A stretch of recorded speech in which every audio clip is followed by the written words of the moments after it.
Wow, a like. Have it. What's up, RH? How are you?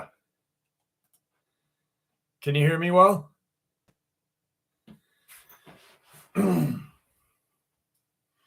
TW, how's it going? Can y'all hear me?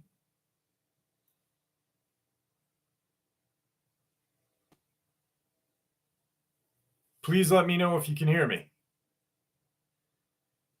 Okay, perfect. Perfect. Hey, Jane, how are you? RH, I believe you were the one that wanted me to watch Cannibal in the Jungle.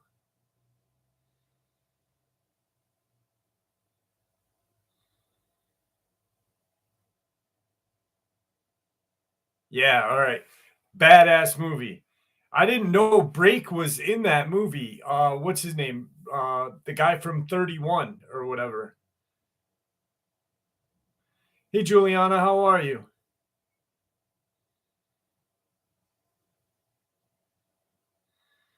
Chud was good, right?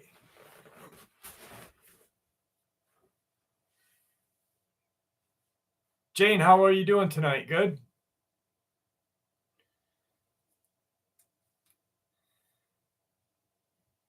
Well, Bart, we just started like a minute and 30 seconds with no kind of anyone knowing that we were going to start. So we're doing good. You did watch Fourth Kind? That was a great movie. Hey, Suji, how are you? What's up, Monty?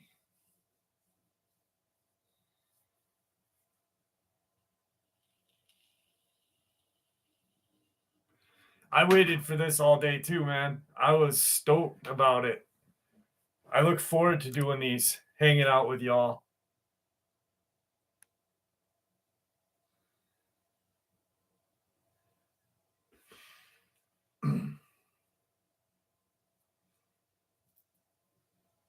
I'm doing well, Robert. I'm doing well. You? I know what you meant, RH. I knew what you meant. Yeah, it was, I mean, for a 1980s movie, it was good. She's doing well. Thank you, Jane. Thank you. What's up, Daniel? Sammy's in the house. How are you, magician?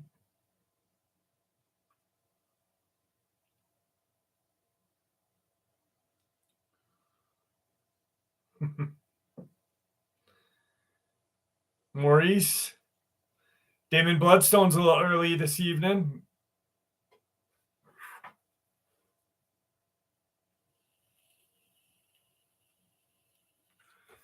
Yeah, everyone, it's midnight on the East Coast in 3 minutes. So happy Mother's Day, Jane, and all of the mothers out there. What's up, No Cap?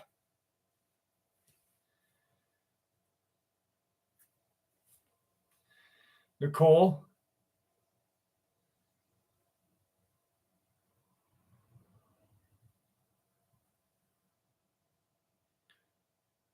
Megs, I'd like to hear the paranormal stuff.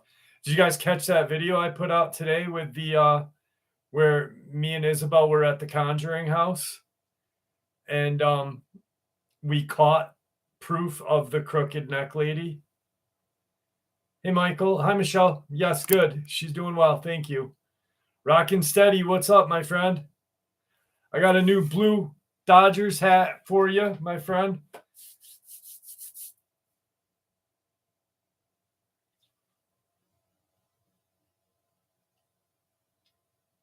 Shadow men are not fun at all. I don't like shadow men.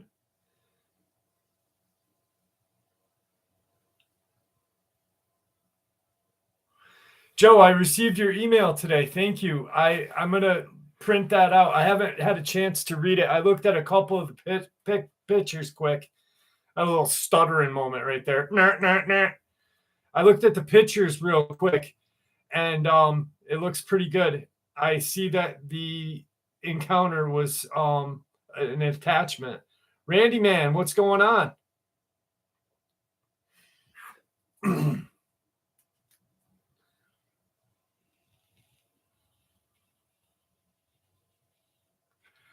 Doing good. It was just a first and second degree on her legs. She was making mac and cheese, and the hot water hit her in the shins and knees, but still, it was enough to get me to turn back around and proceed to haul ass down the interstate.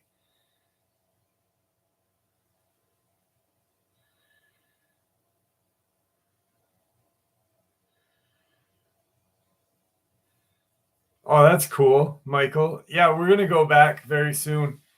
Um, we did the entire night. We stayed there from, I think it was like 3 p.m. till about 10:30 in the morning right after. Bart, yeah, the life expectancy is about 66 years. Thanks, Rockin' Steady. Thank you.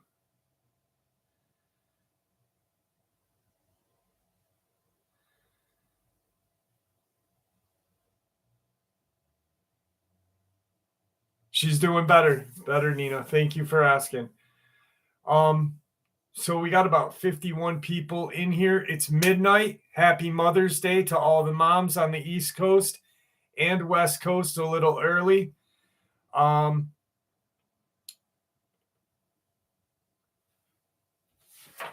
Got some encounters printed out for you. Some interesting ones.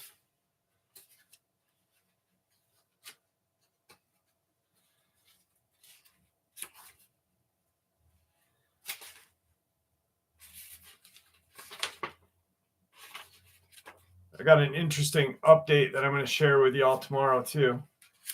Can't share it tonight though, because I just want to have something good for y'all tomorrow. Ha ha.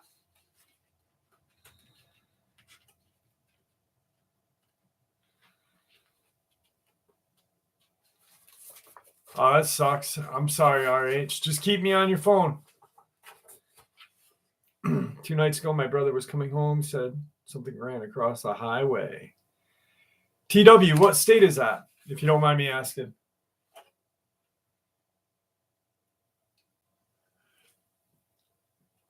No fur, loose skin. We're using vitamin E. The video on your recent upload scared the crap out of me. Which one, Rockin' Steady? I need to catch up. Catch up. Yeah, actually, no cap. It's a bonus upload today. There's new research or new info on that family. Jeff, are there any researchers that have werewolf channels, real werewolves? My channel, I don't hang out with other channels, or I mean, I don't watch any other YouTube channels. I'm friends with Dark Waters, but I don't know. Just first and second degree. They're not bad. They blistered a little bit, but nothing major.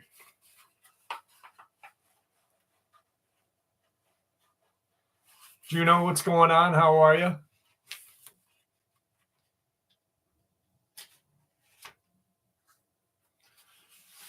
Reno, Nevada, in the house. Every time I see Reno, like Reno, Nevada, does anyone ever else think that, what's that show, 911 Reno or whatever? Reno 911? Thanks, Charlie. The only thing that you can do is just be real. Not too bad, Lake Superior. Thank you for asking.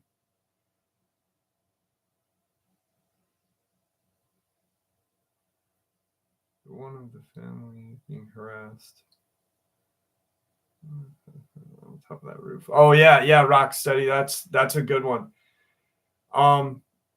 Thanks, Chris. Oh shit. I wanted to tell you guys something. So check this out. Remember well, of course you're gonna remember because it pissed me off as well as it probably pissed you guys off as well. What's up, Metal? Um, the ads in the middle of the live stream. So I guess YouTube put there's a little icon box. So when you're starting your live, um, if you don't click it off, it will click it on for you. So I had to click it off so we didn't get hit by a bunch of ads tonight. And I'm really sorry about last week. It was a totally new thing that they just started doing. Definitely not cool. Hey, what's up, Karen? East Wolf, I got your email. East Wolf 91. I did get your email, and I appreciate you sending it to me. I got to go through all my emails. I got an assload of emails the last couple of days. I haven't had a chance to go through them all. So tomorrow, after I'm done hanging out with my mom, I'm gonna go through them, print them out, and go through and have them all set up. Everybody got any good plans to do with their mom? Dean, yeah, there's a new upload today about Michigan family. Brand new upload, brand new information. Catherine, she's doing well. Thank you for asking.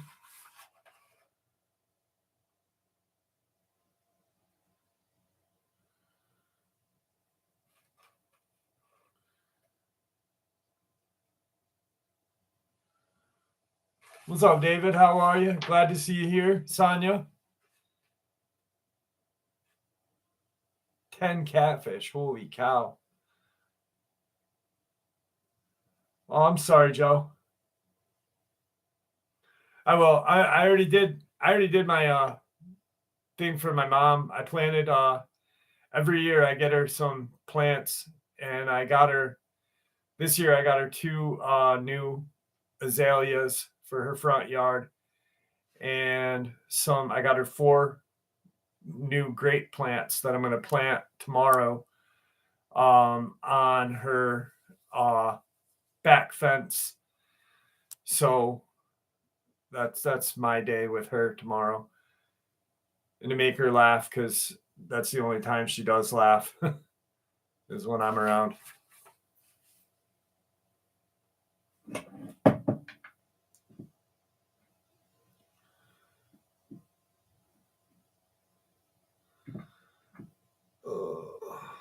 Hang on one second. I just got to check something. All right, good.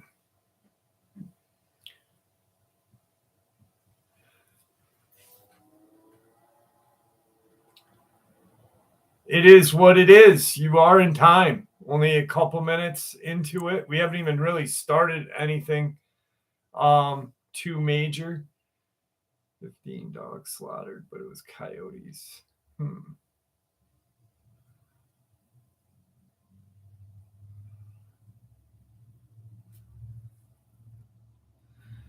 My wife wants a new 1911.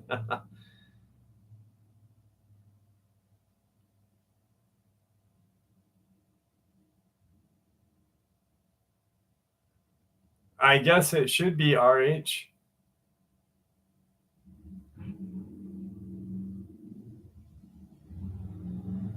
All right, so I guess we'll just bust into a quick encounter, and we'll push on from there.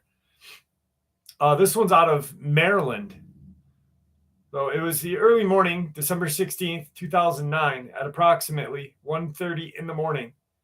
I witnessed a weird creature as I drove home from a holiday party. I live in Western Maryland, a few miles outside of Grantsville, Maryland, Grant County. The sighting occurred about a mile from my home. I was completely sober since I cannot drink alcohol for medical reasons, as well as I was not tired since I had slept several hours before I was going to the party. I was alone, though I had given a friend a ride to her home. I was traveling at the posted speed limit, maybe a little less, since I'm always on watch for wildlife crossing the road after dark. I slowed down because there appeared to be an animal digging in some trash next to the right side of the road. It was 20 feet or so from my car. I slowed down to get a better look and noticed that the creature was too tall, upright, and bulky to be any animal that I'd ever seen locally. I'd say it was 4 feet tall, maybe 80 pounds. It was dark gray in color with long, straight, coarse hair. Then it turned and stared at me with large eyes set forward on its face that appeared to be bright red. The paws were very unusual, almost like human hands with long fingers. It acted surprised I was there, but remained motionless, staring back at me. The face was shaped like that of a large rat. I did not notice a tail. After several seconds, it crouched down on all fours and scampered off in a long gait toward the woods nearby. I decided not to chase after it since I had a bad feeling about this thing. I told a police officer friend who told me there were similar sightings the winter before, after a homeowner witnessed it feeding on a deer in their backyard. He said that I should file a report with the state wildlife officials, but I wanted to see if anyone could suggest the identity of this creature before I file a report. Thanks for your site. Hope this helps. So, at first when I read that, I thought a little bit about maybe a juvenile dogman. Considering I think it was last week's live stream, or it was an upload that I did about the no, it was this week that I recorded it, about the guy who had seen that kind of juvenile dogman that he said kind of resembled a raccoon. I think it might be possibly a juvenile or small dogman. Oh, Thunderbolt's in the house. A report. Thunderbolt, I was looking specifically for spider experiences for you, and I could not find any. I found a bunch with like big, large webs and stuff like that. Larry and Candace, how are you? But nothing too major.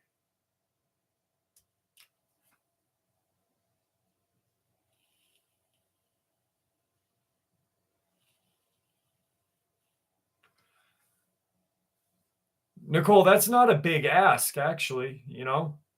That's a pretty decent gift.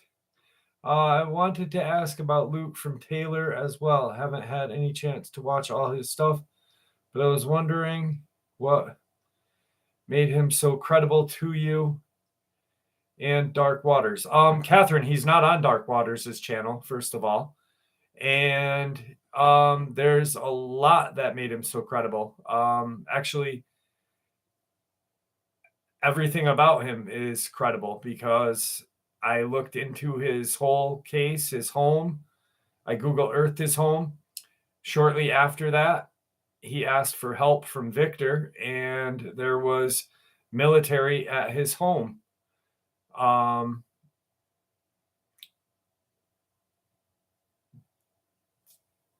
Which then Victor talked about his grandfather being killed in the barn. He was at Luke's home apparently at one point. And Luke is totally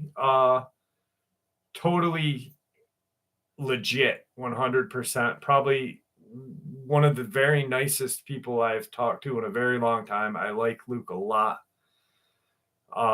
Just a good fella. But Taylor, Mississippi is where Dark Waters had his experience. Maybe that's where you got a little confused on that. But Luke has never been on his channel. He may listen to him, but he's never spoken to Dark Waters. Has anybody thought of taking pictures of underground pressure?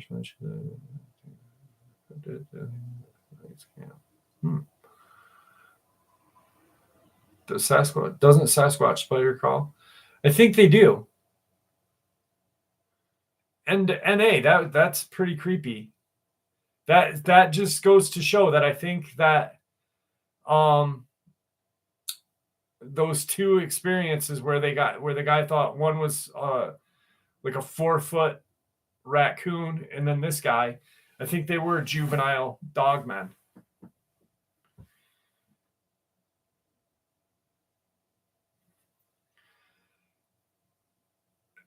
Yeah, the Conjuring House, that video is truly amazing. I've never, and I'm not like tooting my own horn, but I have never seen a better video at the Conjuring House that captures a entity that had been talked about multiple times. The Crooked Neck Lady is notorious for that home, and me and Isabel caught it. And I'm surprised more people haven't watched that video, because it's a pretty crazy video. The Iceman. No, I have not really looked into that Minnesota Iceman. I know about it. I don't know if it's real or not. Monty, I guess I'm good on my end. Is everyone else good on their end? Any buffering or anything? You guys shouldn't have any buffering here. Hey T Neil, how are you?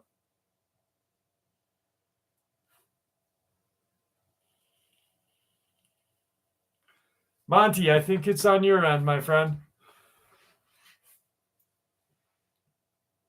All right.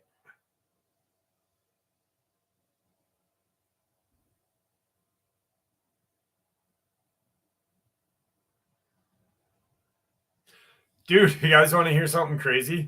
So this is just not cryptid related, but upstate New York, where I live, we're in like the mountains, but I think like all the throwbacks get sent up here. And the other night I was outside, I was cooking on my grill, and I'm just cooking. All of a sudden this guy walks by, right? It's like 10 o'clock at night, and I have my grill not inside of my garage, but kind of like right by the door, so it'll just blow out.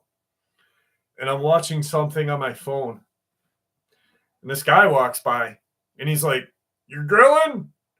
Like, is it that fucking obvious? Obviously, I'm grilling. But anyway, I didn't say that to him. And I was like, "Yeah." And he said something, he mumbled something, and it sounded like, "Have a good night." And I was like, "You too."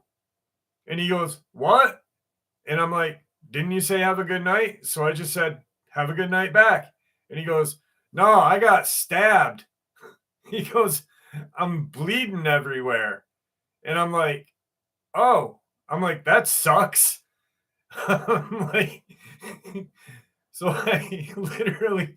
I look out and he just keeps walking, right? So I pull my grill in, I turn the son of a bitchin' thing off, and I push the button. And I had to like just sit there for a minute and be like, what is wrong with these people around me? Like, I swear to God, half of the population up here is inbred. Like, the hills have eyes, the Adirondacks have eyes. Jesus. Fucking throwbacks, I'm telling you. Jeff, the name of the sub you had earlier this week who lives in Vegas and Tennessee with his grandpa. Um Yesterday, you mean?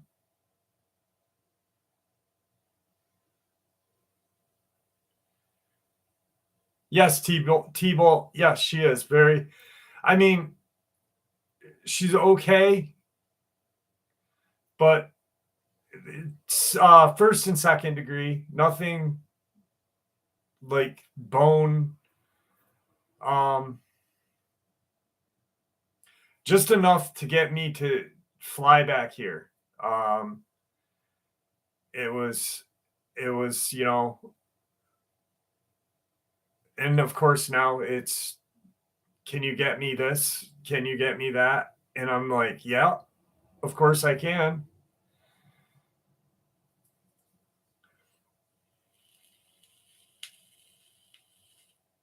Did I hear the banjos? I don't think the people up here are that talented. That little boy on Deliverance has more talent than the throwbacks that live up here do.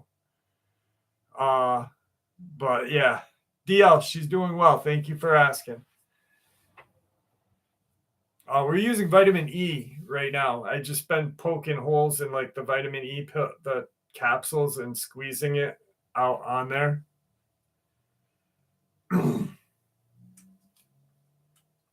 What's up, California? How are you? That Philly 22, how are you doing? I didn't see you here.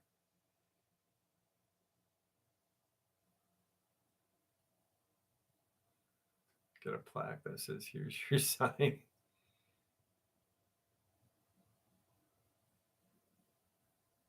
I didn't get burnt RH.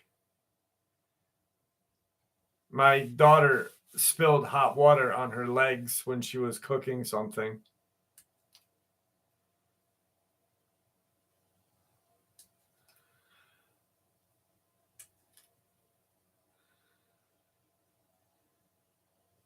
What's up, 1250? How are you? Oh, thanks, T. Neil. I said hi to you in case you didn't see or hear me. Chud the beginning.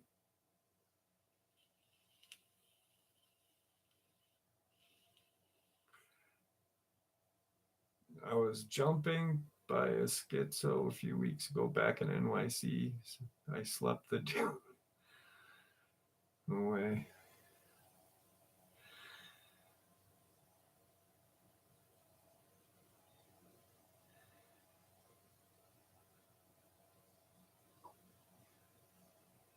I got bit by a brown recluse. It was it was almost 2 years ago. My leg, like literally, I think I still have the scarring from it. I don't know if you guys can see it. Ugh. My fat ass is gonna fall off my chair. Fuck. See that right there? I got bit right here, and all that was like necrotic fucking skin burning or whatever.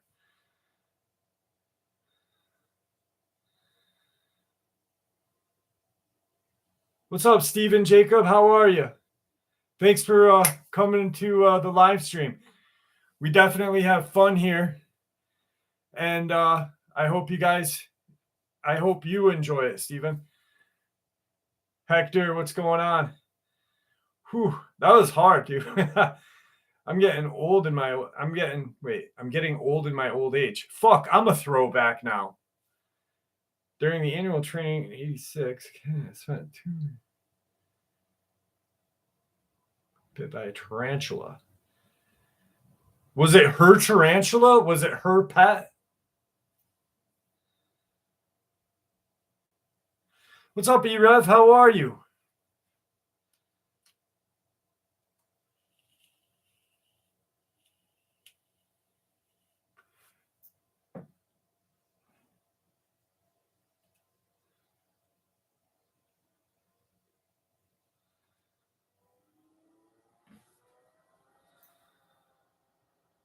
Wait, tail spiders are the worst because they boil like necrosis. Yeah.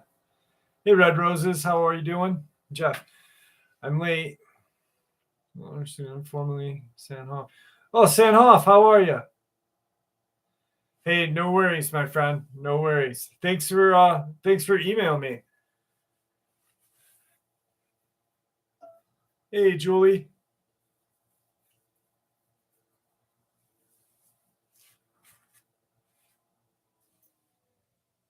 I'm doing well. Doing well. Thank you for joining us tonight, guys. Hey, Joanne. Joni. Susan Hollis is in the house tonight. Ugh. All right, so let's hit another experience. Let's go. Mickey Smith. This is an experience out of Alabama. And When is Jane coming on? I've got to get in touch with Jane. I got a few people that I've got to get in touch with this week. I got to get in touch with Monty definitely this week because I put him off too far. And I've got another guy, Floyd, out of Tennessee, who sent me some photos of his grandmother's car being attacked. It was like tore up. He actually called the police. There's a police report and shit like that. So I've got a pretty decent week ahead of us to get stuff going. But Jane will definitely be back on.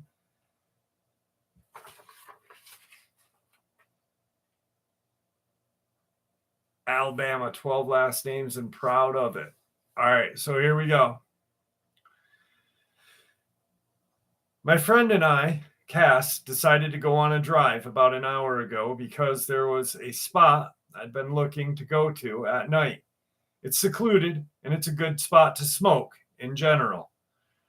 Around when we started talking about it, he noted that he started smelling something sweet, cherries, and a hint of cigar.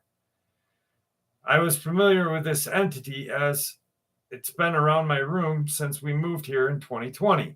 It's not a malevolent entity. It's actually quite kind. Cass stated that it felt like it had been hugging. He had been hugged and was just an overall comfortable feeling. So we go on our drive, we're talking, and we turn down this last road until the destination when I saw a tree down in the road. It didn't block the road completely, but it was too narrow of a gap for my car to fit. I knew a back road that led to the same destination, so we turned around and headed that way. It's a very wooded back road, no service, very few homes for miles, surrounded by trees. It was the type of road that only have one lane because of how unused it is. As I'm driving, we are talking, we pass over a bridge. I pointed out as the spot that I wanted to take him another time, since it's just a neat area. Not long after we passed it, he said, "Did you see that?" It was a very curvy road, so I initially assumed it was an animal as I hadn't seen anything. I asked him what he had seen. It looked like something had crossed the road, he stated. Immediately, I got an intense feeling of dread. I asked if he felt it as well, and he confirmed that he did, so I stopped the car. Took a moment and immediately said, "We're not supposed to be here." He agreed, and I turned around, heading back the way we had just come. The dread got more intense, but after crossing the bridge, it eased, but was still there. I stated that whatever it was isn't allowed to follow us home and wasn't allowed on my property. It started to disappear, and we kept seeing things along the road like shadows. As I was driving to the main road, a white truck pulled up very fast to the stop sign on the side of the road, almost as if out of thin air, and pulled behind us. It didn't take much note of it until I looked in the rear view and saw it tailing the hell out of us. I pointed this out to my friend. He said that he didn't like the feeling he got from the truck. We got to the stop sign that led out to the main road, and I purposely didn't turn my blinker on in case he was going to follow us. But the truck did, and it turned the same way we did. After I made the turn, I waited a few moments before looking back in the rear view, and now it was gone. It had disappeared into thin air. The drive home was silent, and Cass waited until we got back to talk about things he knew and should have thought of before we even got out of the car. I was telling him a story to a friend over Discord and asked Cass to describe the thing that he saw in the road. Asking if it walked on 2 or 4 legs, he said it didn't have legs. It was brown. It looked like a head that had just crossed the road. Asking him about it now, he said it was tall, taller than the door frame of my closet, and he saw it from a distance, so he didn't know what the body looked like. I asked if it could have been a bat, and he emphasized that it could not have been a bat. During the drive home, we both noted that it felt like there was a hand on each of our shoulders. He pointed out that the log in the road could have been a sign not to go, as well as a friendly entity that appeared in my room beforehand.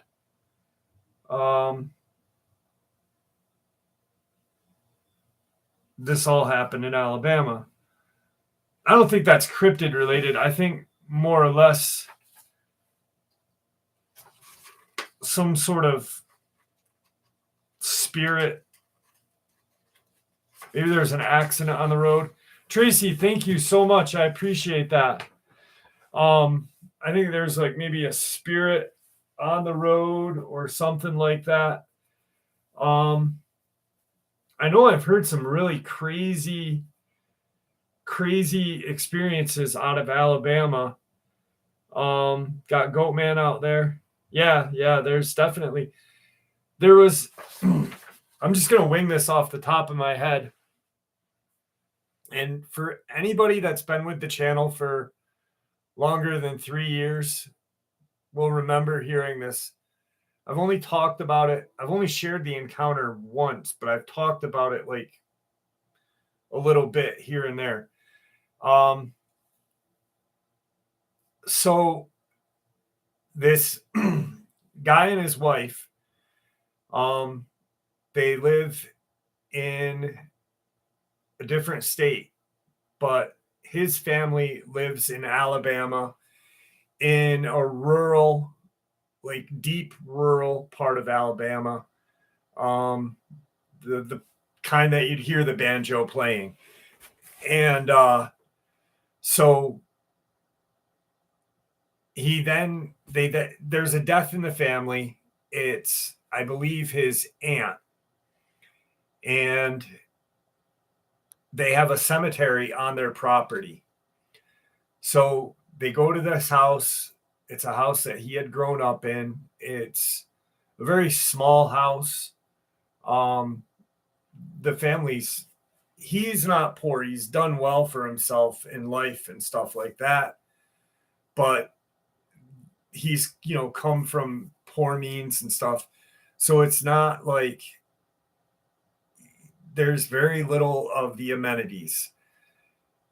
He hears something the night that he's sleeping, and he kind of looks out the window and he sees something moving up on this like ledge or like kind of cliff area above the house. And he doesn't really think much of it, like a deer or something. Goes back to bed. Now, the road going to his family home is a dirt road. It's in like a holler, and it's got a long dirt driveway. Well, they end up doing the funeral. They end up burying the aunt in this cemetery that is close to their house. It's just family. So the next night he wakes up and he hears this like scratching noise outside, and it's really loud. Loud enough that his wife and his son wake up, and they're all in one room because there's not a lot of room in this house, He looks outside, and they see this. The only way I can describe it, and the way he described it, was it looked like a large beetle. It was like 6 to 8 feet. Just this huge, like insectoid looking creature. He couldn't really believe what he was looking at. His wife saw it. The kids saw it and everything. The next morning, they go outside, and the grave where his aunt was is dug up, and the body is gone. After that, they left, and he's like, I've never been back. I don't know what the hell that was. We've never heard of anything like that in the area, although it's been, very creepy and terrifying area, but just ugh.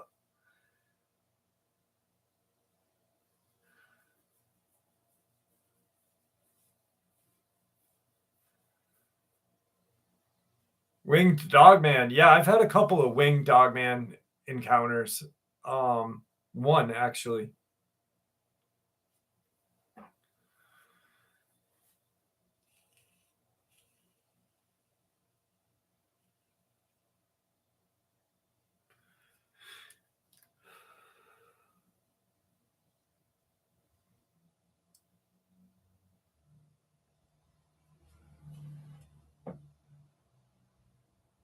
I could tell you a legend about a crying woman that comes from out of a juniper tree.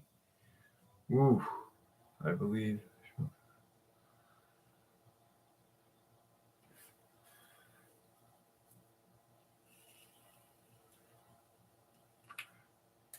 Well, Tracy, uh, Jeff, do you think Dogman have vehicles? I think they have their legs. What's up, Caesar? Okay, here. This is Tracy Gelder. Or yeah, Gelder.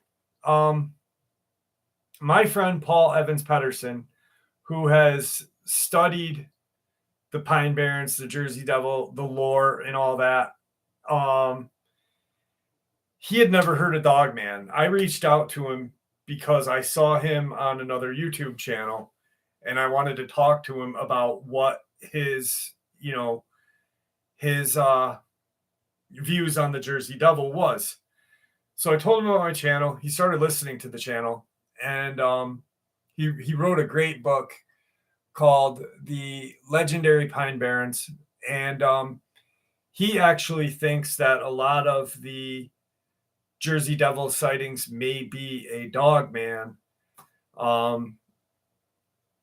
just because of the snout.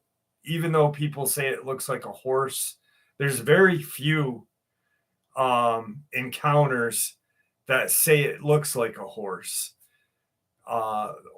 Only like the old, really old legends do.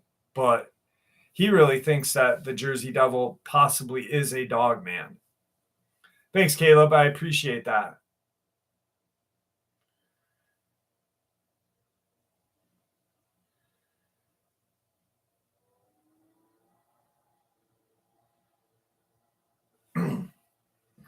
Because if you really think about like the Jersey Devil, and I've had one person kind of was like a smartass about it and was like, it looks like a horse and it's short and it has wings. And I was like, that's the picture that was drawn in like friggin' 1870, you know.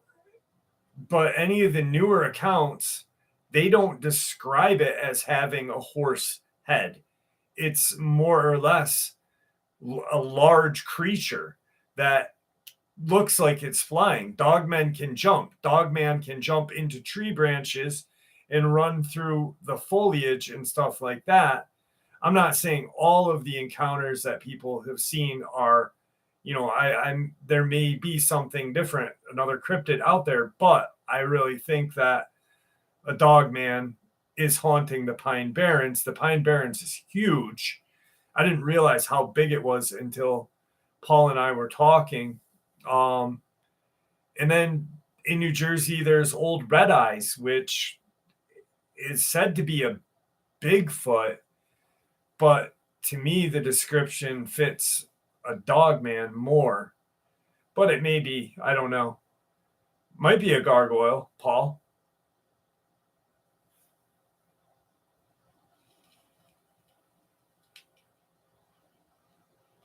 I used to hang out in the Pine Barrens as a teenager in the dark.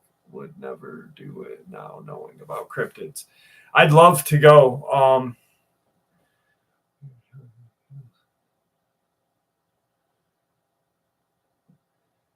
Thank you, Scott. Yeah, he was definitely a great part of this channel while he was around. I haven't really spoke to him. Well, a Gugwi is a Micmac name. It's not another cryptid. it's a Micmac name for a Bigfoot with a snout that would be like a werewolf in my eyes, just how Victor had described it. Human-like legs, no tail, almost not a like a protruding snout, but pretty short. But if you look up Gugwee, it's a Micmac Indian term.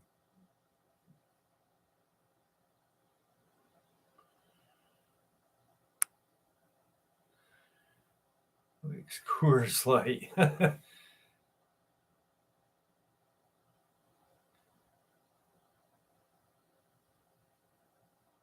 Actually, the Gugwee, I mean, I have a thesis that was written about Micmac cryptids and Ojibwe cryptids, and it's a short muzzle.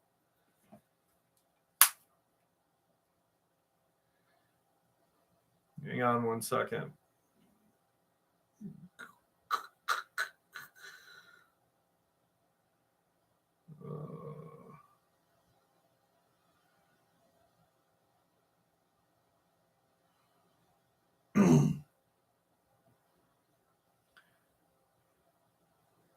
Gugwee, Micmac name. Native Americans despise and fear the creature. In 95, a man was taking scenic photos at the Seven Chutes, noticed a Gugwee, and similar creatures have been reported throughout the United States.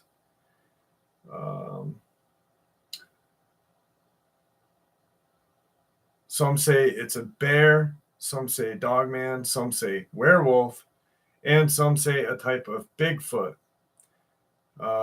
Crested skunk ape, notable gorilla. Gugwees are reported to have more of a baboon-like feature, including head shape.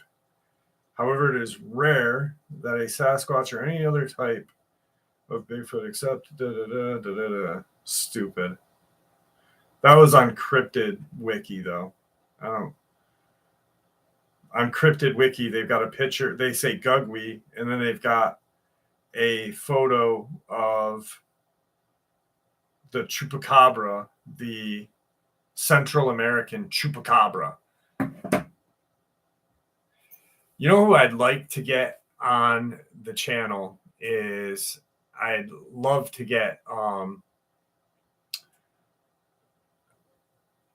Forrest Gallant on my channel, because I've been a huge fan of him for a very long time. And on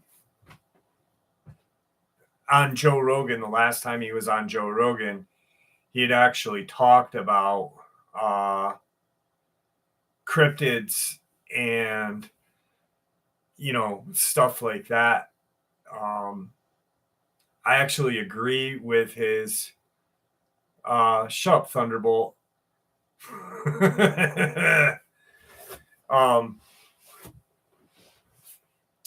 I agree with Forrest's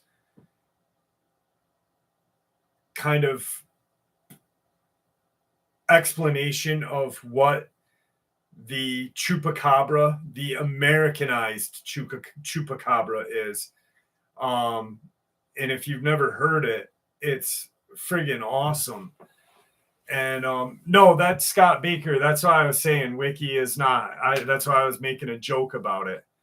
But Forrest Gallant said that. So there was in 1903, there was a ship with two breeding pair of thylacine on them. And the ship had crashed off the coast of North Carolina.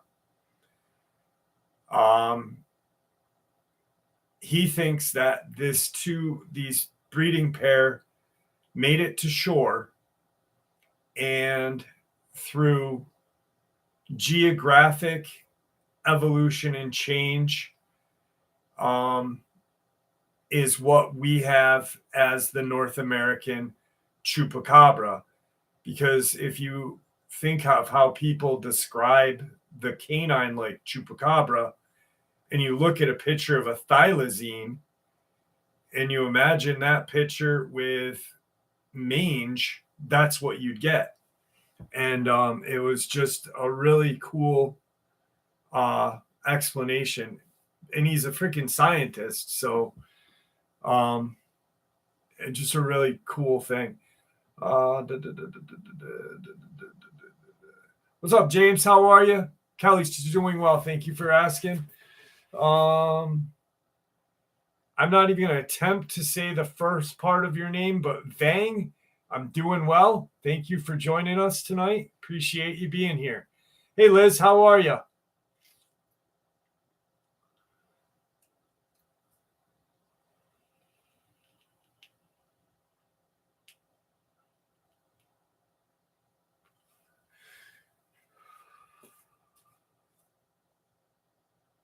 You know, I've been on the dark web. I actually I had that same idea.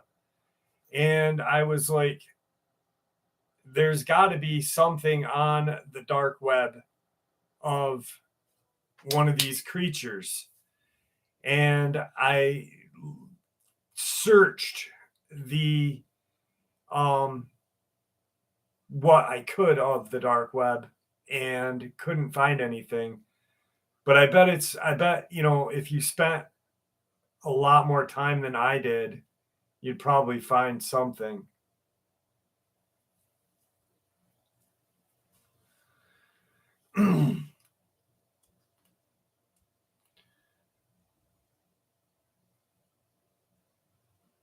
Hey, Caleb, how are you?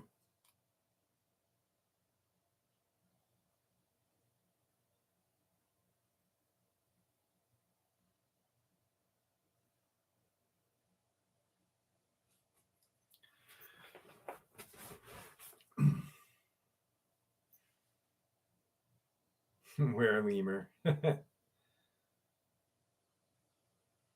I really believe that Mandela effect thing. I didn't really buy it at the time, but I really honestly am starting to think that it does have an effect on our timeline as we exist. TB, I'm waiting for you to send me the information, brother. But like there's been a couple of different things, and I offhand I can't remember what it is. It's not anything like we've heard, like the Berenstein or Berenstein bears, Jeff, but it was something else that I had thought was, one way for the longest time. And to come to find out it's not. And I'm like, there's got to be something up with that, I really think that it's probably like, I think more or less like a glitch, you know? The Shaq movie, yeah, yeah. What is it? The Shaq and Sinbad um movie there.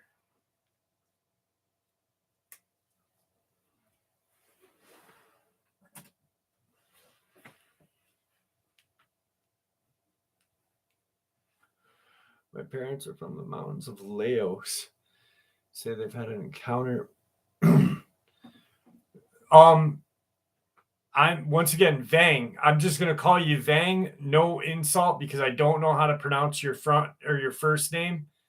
Um, but my email address is in the description of all my videos, and I would actually love to hear, your family's experience with the rock apes in Laos. That would be amazing. If you could reach out to me, I'll actually put my email in here right now for you. Because I would love to hear some awesome rock ape stories. instead of the average ones that are on the internet that pollute up every, internet stuff.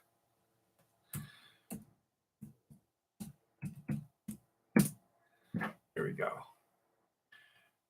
Increase in all these sightings and encounters, could rogue government industry levy popular mythologies for inspiration of genetic experiments? D.L. Hemingway, I think you're right. I really think you are right with that. If you think about it, a lot of these creatures that we see are from old whatever books and stuff like that, but maybe these old books are actually written about these creatures. I definitely believe that there is some kind of rogue government that is manipulating. Hey, Dean, how are you? That is manipulating DNA sequences and stuff. Nightmare Hall in Dulce is probably one of my favorite subjects in the in that field, so I really think there's something going on there, definitely.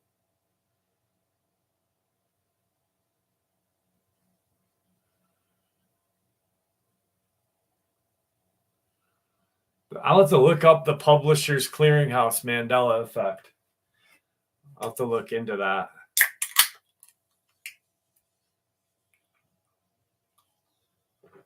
A little bit of mellow yellow.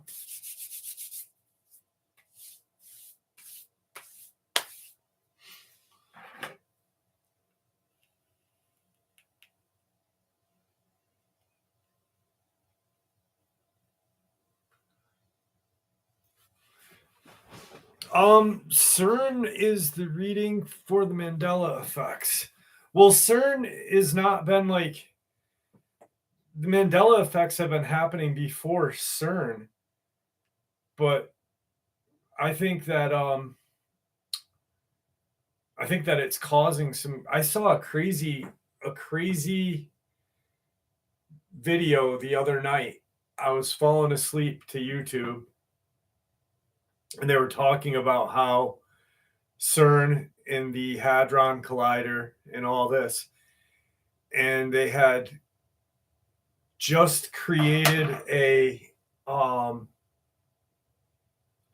forget the name of the molecule or whatever, but if this molecule or whatever the hell it was had blown up, it'd be like the equivalent of every nuclear bomb blowing up in the world.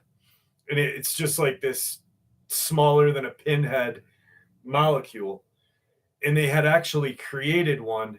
And when it deconstructed, it had ruined, I talked about it in the upload today, it had ruined like 40 of these huge, no, not the God particle.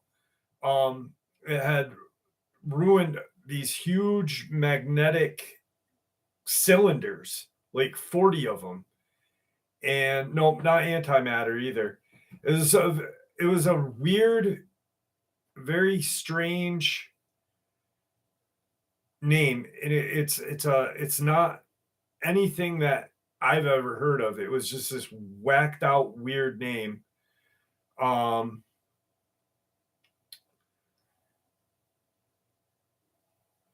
Hopefully Luke will give you a shout out one day, or Caleb. Luke has only been on my channel. He's never been on John Bell's channel, and John Bell is not even in existence in this field anymore. He's been proven by Dark Waters to be kind of a copycat, and got all his information out of a book like this from Stephen Quayle, if you really think about everything that he talks about, it pretty much lines up with anything Stephen Quayle and Tom Horn talk about. Luke is friggin' awesome. I don't bother him. I don't like, I'll wait for him to text me with anything new just because I don't want to bother him because I know that he has a lot going on. I'd like to get him back on. I'd really like to have Luke sit down for like 4 hours and just share from like start to end everything how it went. That way there's, one video instead of 14 different videos of him just, this is how it went down. My granddad was chased through the woods. My great granddad saved him. And then up until where he is now in Maryland. I think that would make one badass upload, actually.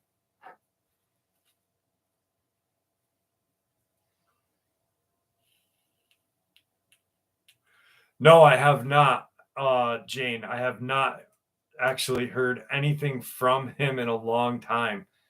DJ actually knows him, and that was an incredible experience that he had shared. California. Sometimes people don't. I don't.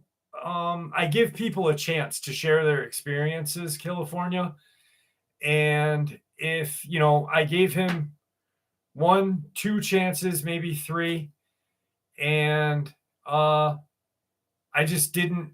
I wasn't vibing what he was saying. It just sounded too make believe to me. And there were a couple of things that I caught him on that that I got turned off on. Yeah, definitely odd. Dixie Cryptid. I don't listen to any other channels, Catherine, so I wouldn't know. I mean, if he says he's legit and you believe it, then yeah, I guess.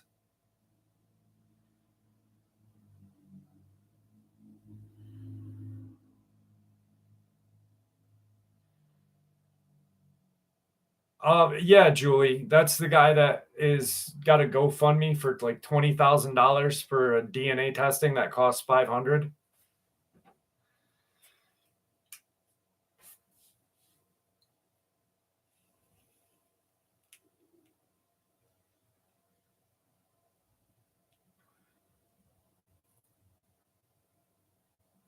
What's your spirit animal? The wolf.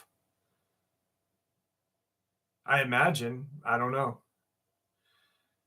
Um, hmm. Street Racer guitar? Yeah, dude, he's great. I think the wolf because when I was so I used to dance fancy and traditional dance at powwows, and we did the East Coast circuit when I was younger. And one night I had been sitting with a couple of elders, and we were just talking about something, and there was a wolf that had howled in the background, and he had said, that's your spirit animal. I forget the exact, but I mean, I didn't really, you know, I'm not really sure what my spirit animal is. I mean, Bigfoot would be a cool spirit animal to have, but I'm just kidding. Jeff, I found out what went sideways with Travis coming on. My cousin divorced his best friend. Sour things. What was kept secret? I just found out. Yeah, I kind of gave up on that, Mercy. That's all right. I appreciate you trying to get him on for me, but I mean, it was either going to happen or not.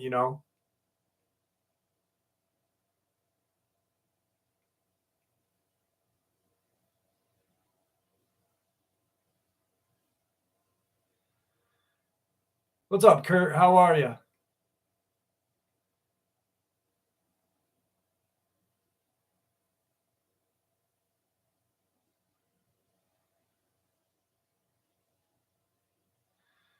Yeah, I don't really know, Kurt. I don't know him, and I don't know.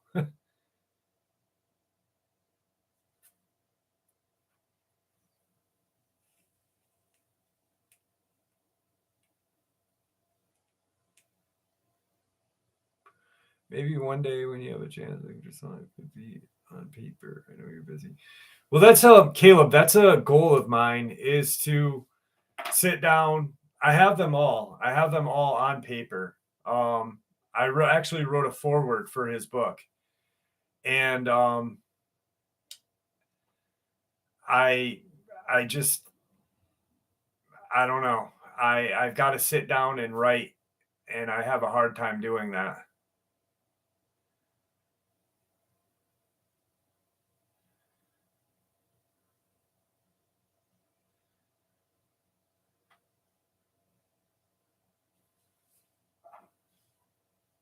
I don't understand like that Jeff guy from Cali. Jeff, uh, I don't know a Jeff guy from Cali. What's up, Francisco? How are you? Giants in the house? Did I miss him? Hey, MJ, how are you tonight? Where's Giant? Did I miss him? Hey, Giant, there you are. How are you?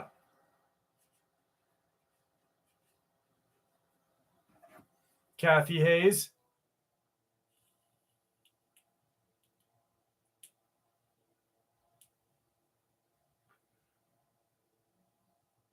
Yeah. Well, I mean, he went hunting for them, but thanks, MJ. I appreciate that. Let's buy Jeff a steak. Yeah, so I can have a homeless guy that freaking walk down the road and tell me he'd gotten stabbed again. um, well, he did go hunting that one time for them, but then he wanted to go back out and get photographs of them. Um, I know that he'll never go ever looking for them ever again, though, you know?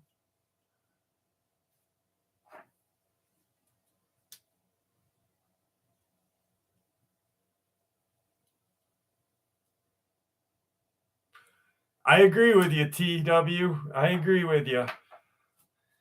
All right, let's since we're talking about hunters, I have a hunting experience right here to share with y'all. Okay. All right, here we go. It was the weekend before Thanksgiving, and Lee was camping in the Ozark National Forest in Arkansas, trying to get a deer for his Thanksgiving freezer. It was an annual tradition for them to venture into the same woods he had hunted with his dad every year before his dad had passed away.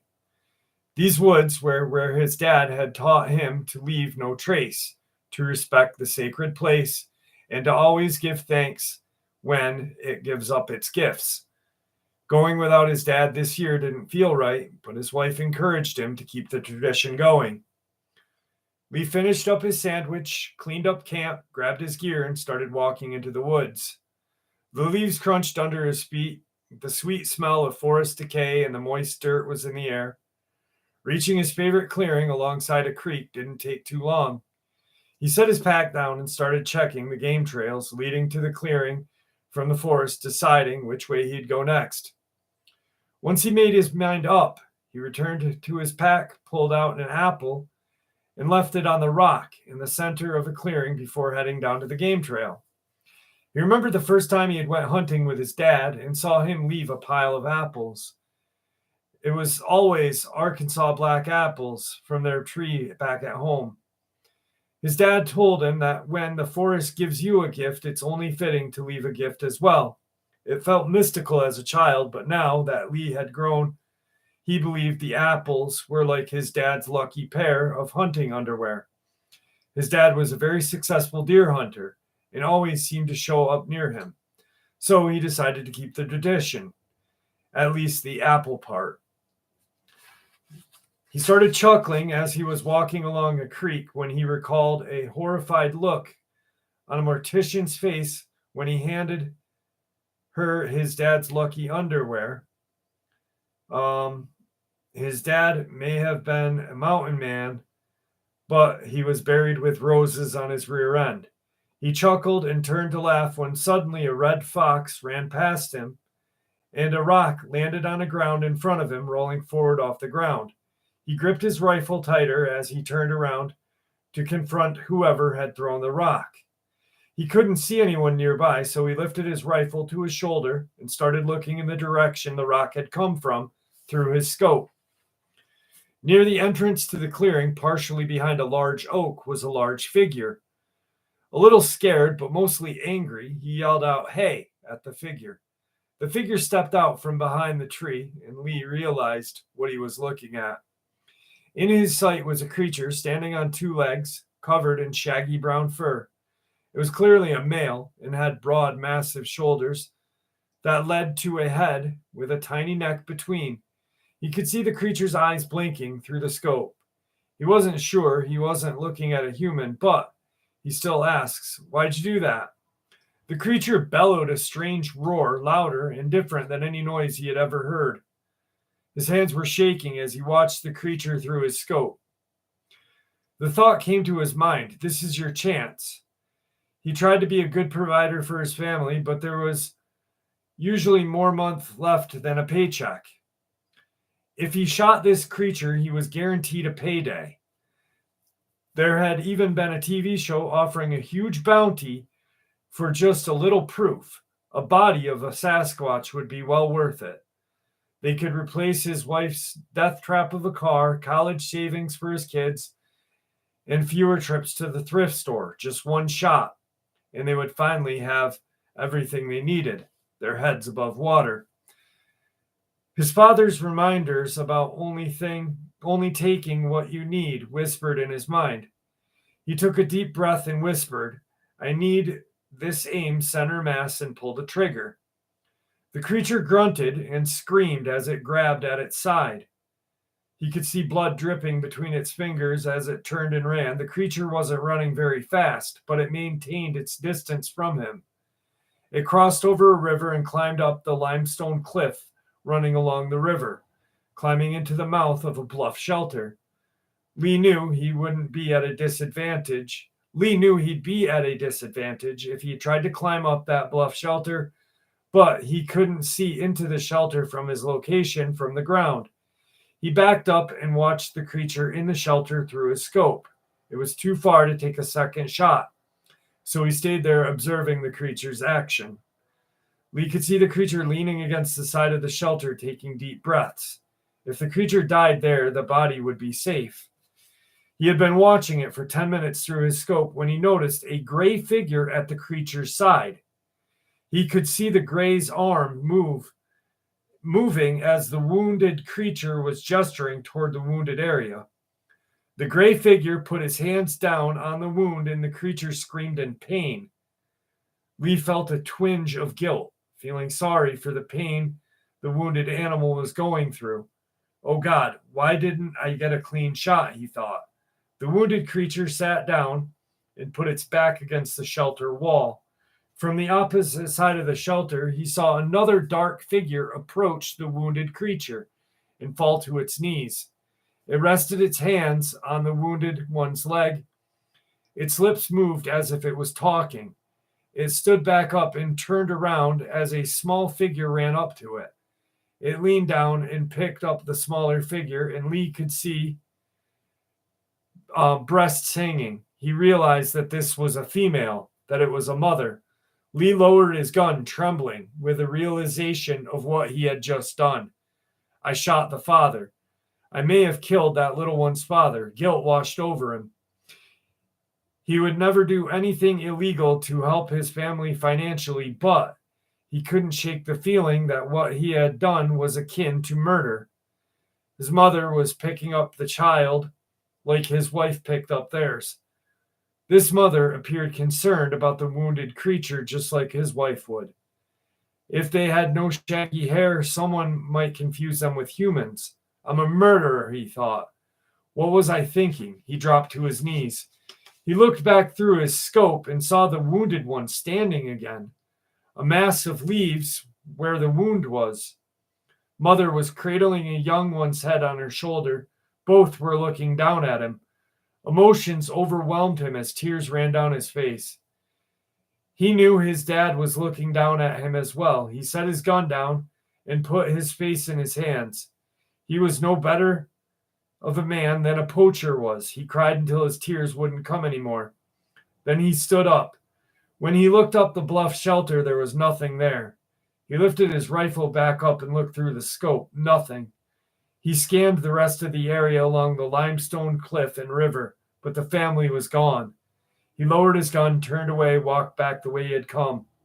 He knew he had just made one of the biggest mistakes of his life, but he also couldn't shake the idea that this was just a bad dream. He walked back to the clearing where he had left an apple on the rock. Even from the clearing, he could see the white flesh exposed against the deep reddish skin of the apple. A single bite was missing, and there was a trail of blood near the rock. He walked out of the woods, sick, knowing what had just happened was real.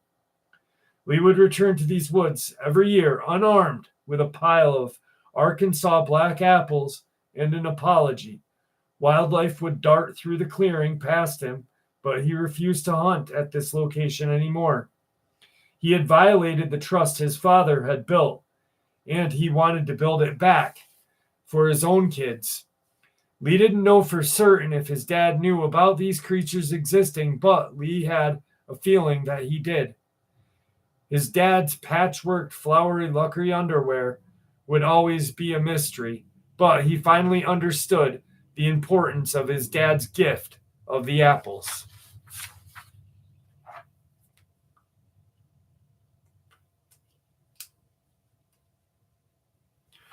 Wow, that was crazy. Hang on one second. Be right back. Ugh.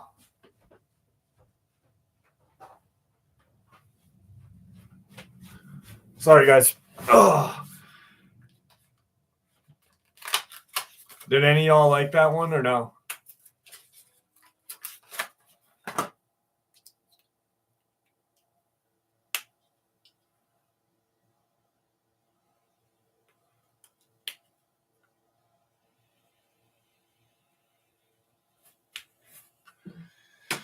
Dude, that was pretty nuts, man. I actually like. How do you guys feel about this? Like, okay, here. So this guy, he didn't really go hunting for the Bigfoot, but he shot one, right? And then realized, shit, I just shot something that had a child and a significant other.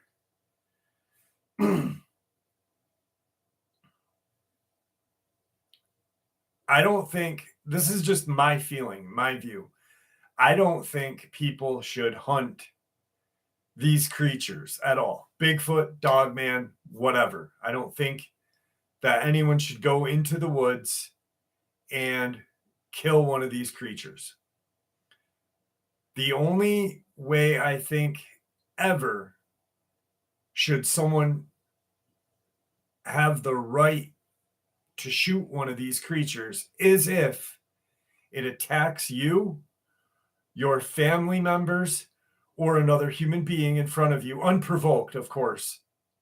But if there's an asshole and he's shooting, a Bigfoot or a Dogman or whatever in the kneecap or whatever, and it attacks him, yes, then, or it trespasses on your property when it knows, like if there's a farmer and he has, hogs and pig or horses and shit like that, and it comes and it kills your livestock, then I think that could be justified. But going out into the woods and thinking of a financial gain, I think is wrong.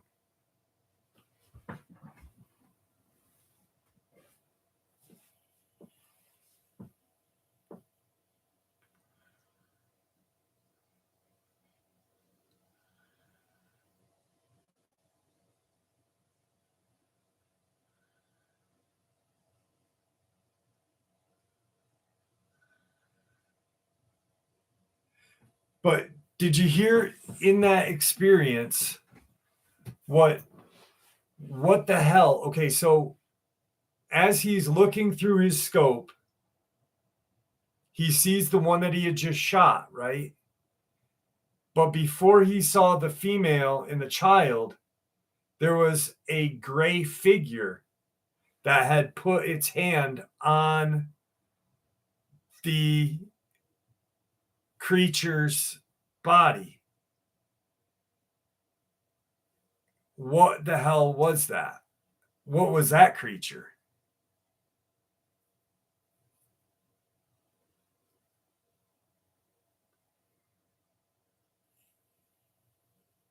What's up, dude from Texas? How are you?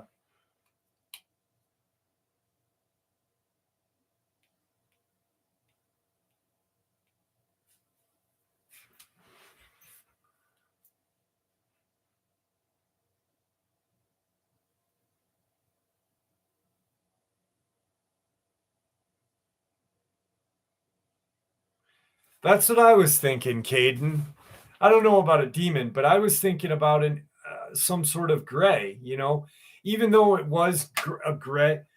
But okay, so what I said today was it today? I don't know. The days have been crashing into each other lately. But what if these things, okay, so if we're on Earth, right, and there's a portal, that portal will just bring us to an alternate Earth. So it's still Earth. So what if these things cross over? They're still from Earth, right? But what if they bring something with them, like a guide? What if that was that gray thing, like kind of like a guide or a watcher, when people say they see these watchers in California, these black like figures looking down.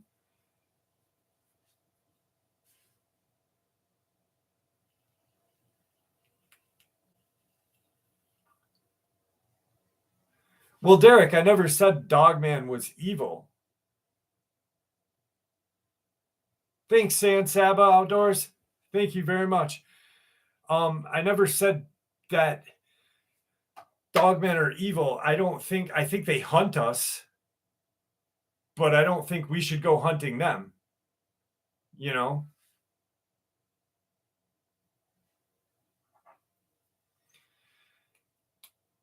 Um, I don't think okay, Robert, I don't think the watchers that are described in California that are seen by hikers on cliffs, and maybe someone else um have heard of these things as well. And if you have, please jump in. What's up, hunters of the paranormal? How are you? Um, but what I've heard about these watchers that are spotted in California are they almost look gangly, but like shadow figures, kind of, Um, and that they just watch, they don't do anything other than. But I don't know. I think maybe that was what was with this Bigfoot. I don't know.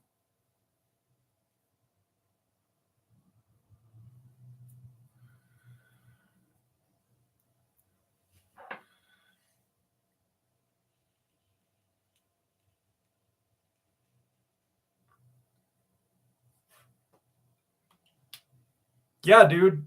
Yeah, send me an email again, please. I have so many emails. If you send me an email this week, I'll look at it, respond to you. Just remind me, dude from Texas, okay? Please. Kind of like a shadow person, but not, Robert. I mean, um I forgot where I read about them. Has anybody ever heard of these things? They're they're out in the deserts of California. They're called watchers. And they are like these black, gangly looking creatures. I don't know what what they are. I just remember hearing about them when I was younger.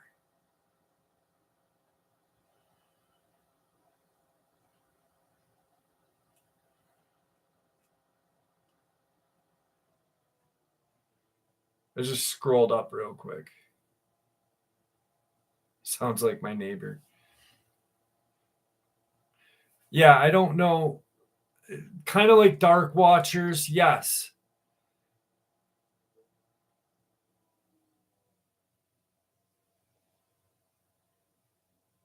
When I scrolled up really quick, I was looking for something. Someone wrote something about, I don't have anything against any other channels. I don't have anything against the guy from How to Hunt. I don't know him. I don't know. I don't know him. I've never talked to him. But I don't have anything against other channels. There's certain things that I don't agree with, but each to their own. But watchers too, but very little about them. Yeah, Jane, I got to hear your experiences. Let me look it up really quick. Watchers of the Hills. Yes, something like that. Hang on. What the hell? An eternity in prison. I was watching mafia shows before I started the live stream. Watchers. Wait. Black figures called Watchers in the desert of California. Dark Watchers. Yes. Thank you. Whoever put that in there. I'll scroll up again and find out who put that there. Thank you, Mothman46. I appreciate that. All right. So Dark Watchers. This is on Live Science. Livescience.com. Dark Watchers have been spooking California hikers for centuries. What are they?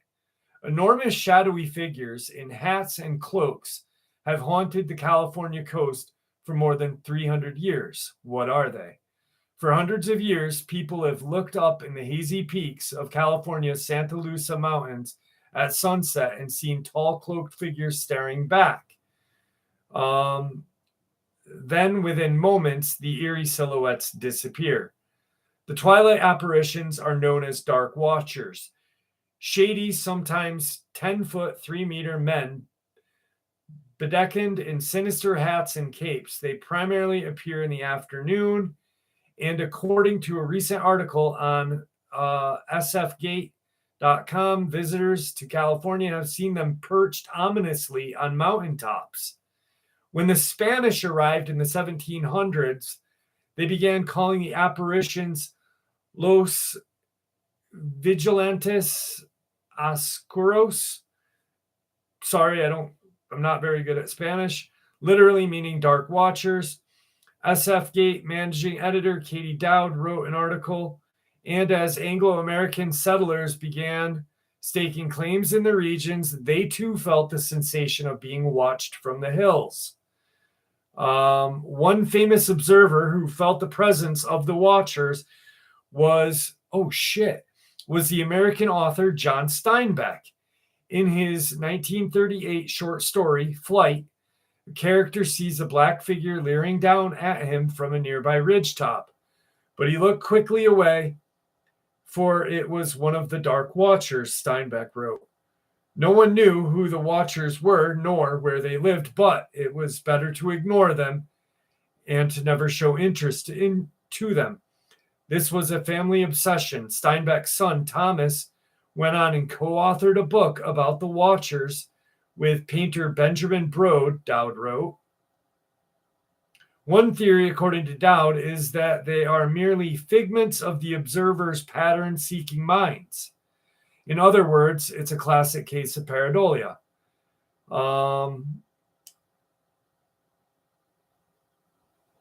This pattern-seeking effect could be amplified by a presence of fog and low-flying clouds. German locals near the Harz Mountains for centuries reported seeing shadowy figures on Brocken Peak. In reality, Brocken Spectre happens when shadows like those of a hiker are cast in particular mountain peaks. If the sun, oh, this lady's just explaining them away. Spectral figures, yada yada. Then the lady, oh, it's a dude. Just explain them away. But I mean, I believe in them. That these things are legit, you know. So I mean, I remember hearing about them when I was, well, I think the first time I ever heard about them when I was watching Leonard Nimoy's old shows when I was a kid.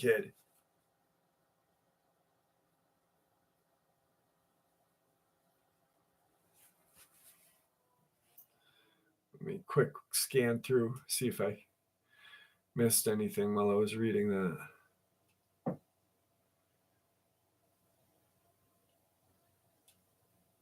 What's up, Rob Salazar? How are you?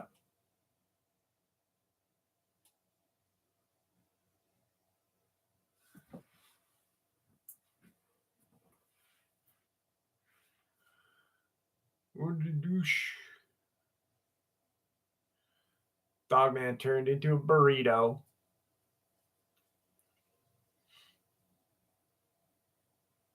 Any sea cryptids? I don't have anything right now on my desk, but I do have some accounts of them. I mean, where I live in upstate New York, there's Champ, which is described like the Loch Ness monster, a plesiosaur.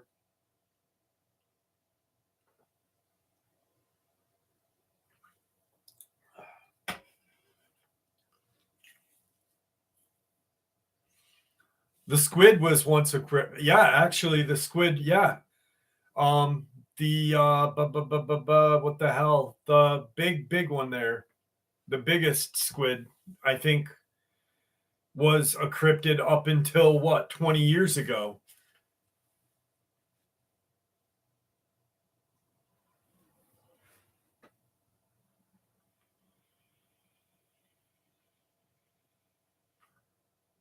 Have you had Liam? Yes, I have. I have a subscriber that is from Africa, and he sent me a couple of different encounters of Dogman in Africa. I forgot where in Africa, but where he grew up, there's a planted forest of pine that are like, each pine is X amount of feet away from each other.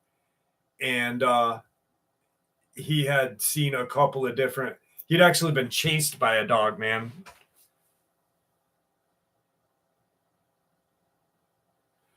Four Corner. Is there, this is very interesting channel about Dogman. Thank you. I appreciate that, Four Corner. Giant snakes.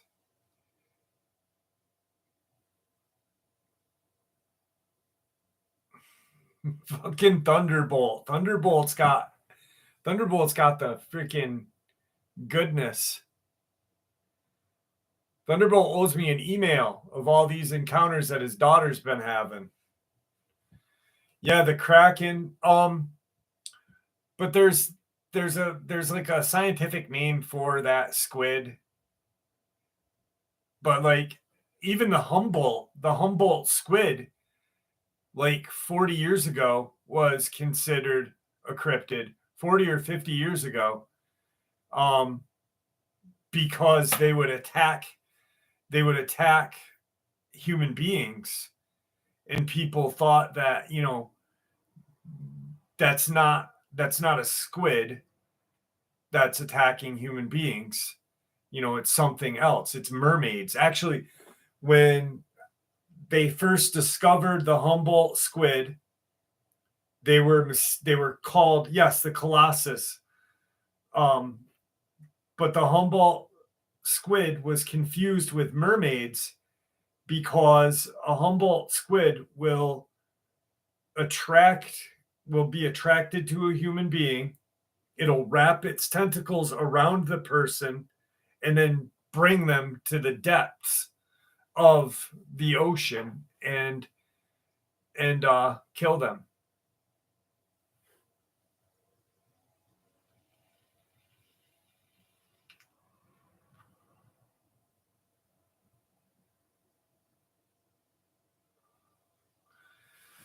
I have a buddy who he's Salish, Native American, grew up on the reservation in Washington State.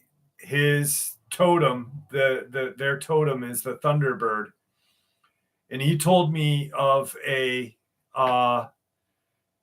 mermaid experience. He never got a visual on it, like a full, but it was a where his family lived. They were right on the ocean. They had a campfire and they were just, hanging out.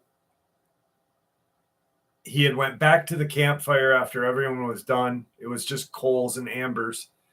And something had thrown a rock or something at the shed that he was standing by. And he kind of went and looked around and looked for it. And he heard this thing running through the weeds. He started to chase after it. And when he looked, all he saw was its kind of back legs that kind of had like a fin effect to them, and jumped into the ocean and swam away.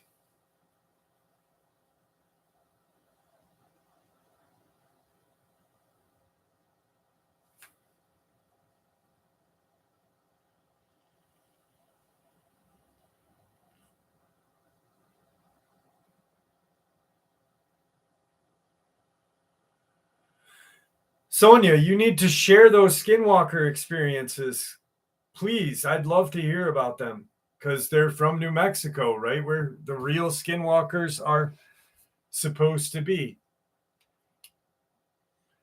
2 new Cryptid movies coming. Meg. I saw the commercial for Meg 2. I saw it last night. I was watching TV with my daughter, and we were watching YouTube, and the ad popped up, and the second I saw Jason Statham, I was like, oh shit. I'm like, another Meg? And sure as shit, it was another Meg. And I was like, this one actually looks kind of entertaining. I gotta watch this one. William, everything's good. How are you? Hey, Candy, I didn't say hi to you. I didn't see you here, but how are you, Candy? And Kishana, how are you doing?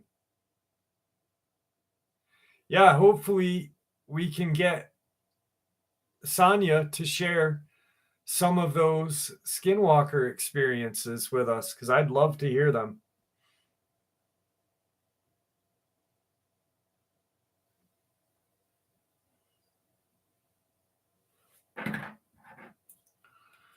What's up, Aunt Rocks?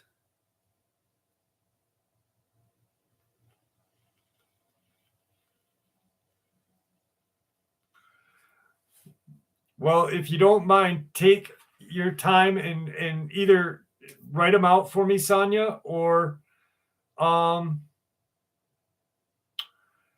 leave your email and I'll email you and we can get together and do an interview. Kishana's from the Caribbean. I have Caribbean in the house tonight, guys. Holy shit. I've had where was it? It was in Puerto Rico. I had 2 Dogman encounters out of Puerto Rico.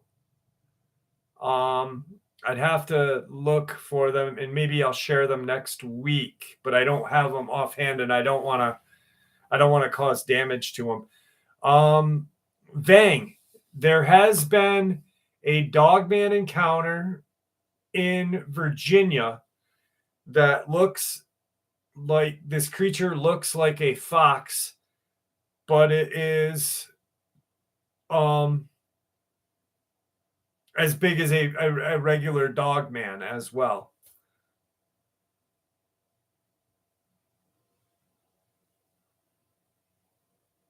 Yeah, definitely, Kashana. I will. I know one of them is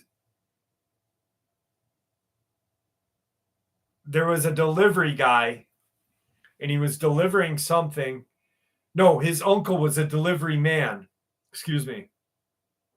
And he had finished up the day. He had been driving with his uncle all day long, and they had seen this dog man run across the street. There's more to it. But like I said, I'll look for them and I'll print them out and have them set for next Saturday's live stream. So I'll definitely do that. Um, I think what we're gonna do is we'll make a time for the live streams to start every week. That way we can get you guys in here when they start and you'll know when they start. I think in the next couple of weeks I'll sit down and figure out a perfect time to start these live streams instead of having anywhere between 11 and midnight. Yeah, Joe sent me her encounter actually with a bunch of pictures today, and I'm gonna get them going.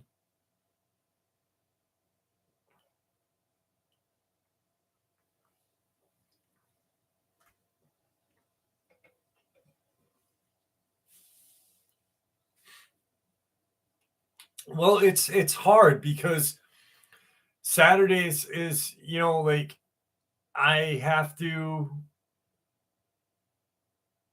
Thanks, Aunt Rocks.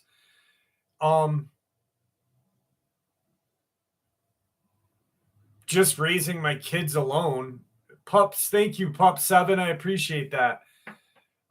Just, like being a single dad and then, working on the channel every day. And then Saturdays, I guess what happens is like I'll put out the morning upload, the bonus, and then the night, and then have to record for tomorrow. And then I get caught into watching TV and not TV, but I'll get caught into watching something and I'll like take that break. But then I'll be like, shit, I need to talk to you guys. So maybe we'll just do, I'm not putting this, it's not etched in stone yet. Okay. So, but I think 11:30 Eastern Standard Time, I think that'll be the time that we'll start the live streams on Saturdays, because that'll probably work best for me. Vang, thank you. I'm glad you liked. We get going pretty good too. Trust me. We have some great discussions here. We're about an hour and 44 minutes in, and it does not even feel like it. Like I'm still ramped up and ready to go, and it's 1:30 in the morning.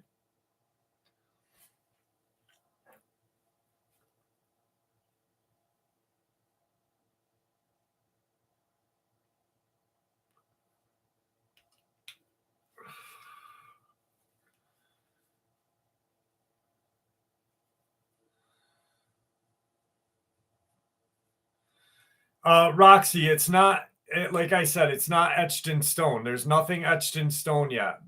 I'm thinking maybe like 11:30, but I'm not sure exactly. Thanks, Julie. I appreciate that.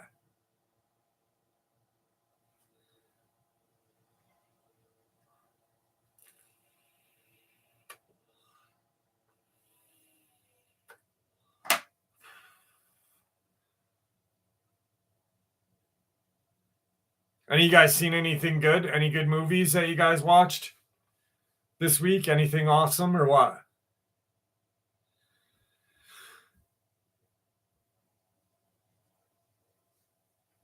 Buddy! Come here, buddy. My buddy's coming. Come here, buddy. You guys want to see Buddy?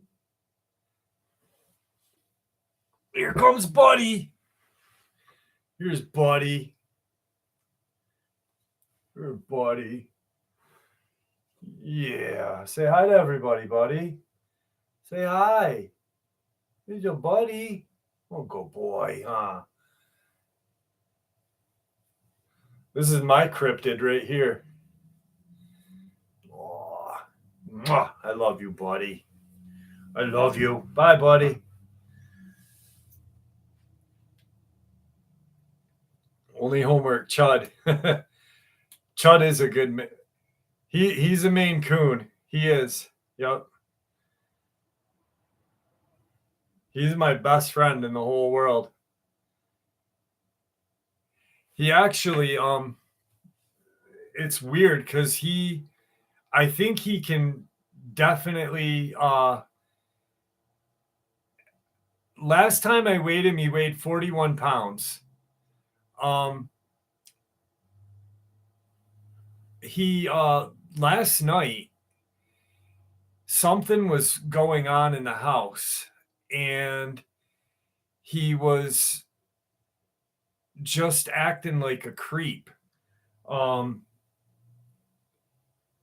was getting ready for bed and me and Belle were watching TV.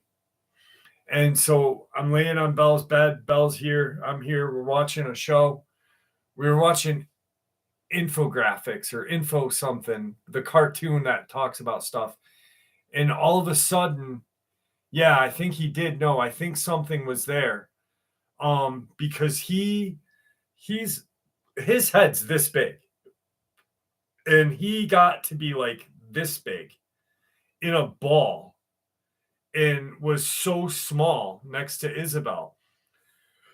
But he kept looking out the door like something was there. And it was a really freaky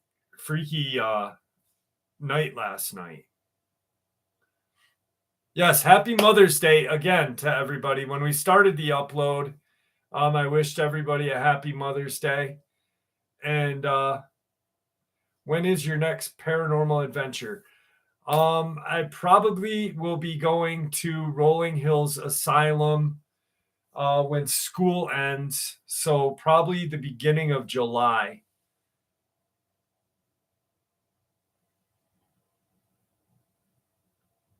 Liz, what are you thanking me for? Do you have a quick paranormal story for us? Well, tonight's not over yet, but yeah, my kid hates me. Oh shit. All right, yeah, here's a good one. So I told you about the house that my family owns. It's been in our family for generations, and it's an old Victorian farmhouse. Actually, it actually up until 40 years ago, it still had a coal furnace where you had to put the coal into the furnace. My bedroom was on the third floor, and then there was an attic above me. And it didn't have, the house was so old that it had grates in the floor, so the hot air would rise. There was no like heating ducts. So I had gone to bed. I got home. Everyone was asleep. And I had gone to bed, and I'm lying there. And my uncle worked at GE, and his shift started at like 6 in the morning. So it was like 4:30. It was pretty early. And I'm laying in bed. I don't know why I woke up, but I woke up for some reason. And I heard you know how like when you have a coffee cup and you hear like the tinging of the coffee cup when it's getting stirred? I heard that. And I'm like, my uncle's up this early. That's weird, you know? And I'm just lying there. And all of a sudden, I hear steps coming up my stairwell. And in the old homes back in the day, like there was a front set of stairs and then a back set of stairs for like the the people who worked in the house, like the maid or the cleaners or whatever. And then the front part were for like the family. And I had the back step and they creaked. So I'm lying in bed and I hear the steps coming up. And my uncle never used those steps. He used the front steps because they went right to his and my aunt's room.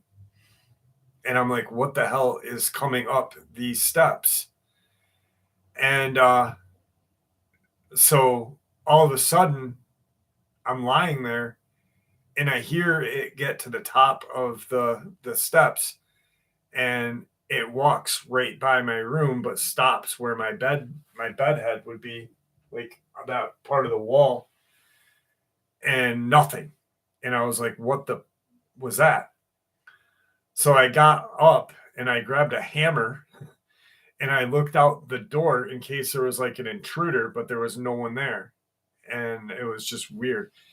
What's up, Gate Smasher? Hoorah! Thank you for joining us tonight and welcome to the channel. I'm glad that you're here. I appreciate you showing some love and taking some time out of your evening to spend it with us.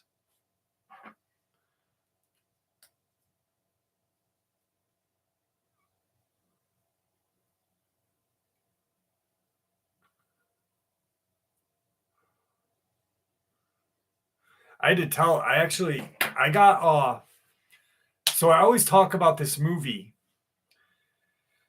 on here, Hostage of the Devil, and I finally was able to get the book. So I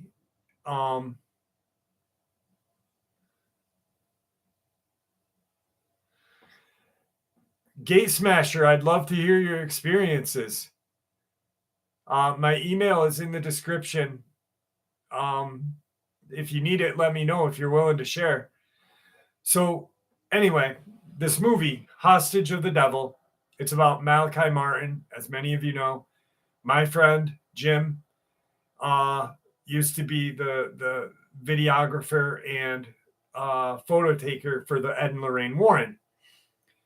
And he's in the movie. He does a guest appearance and talks about it. Well, I finally was able to find the book. And I found it. We have a religious store here.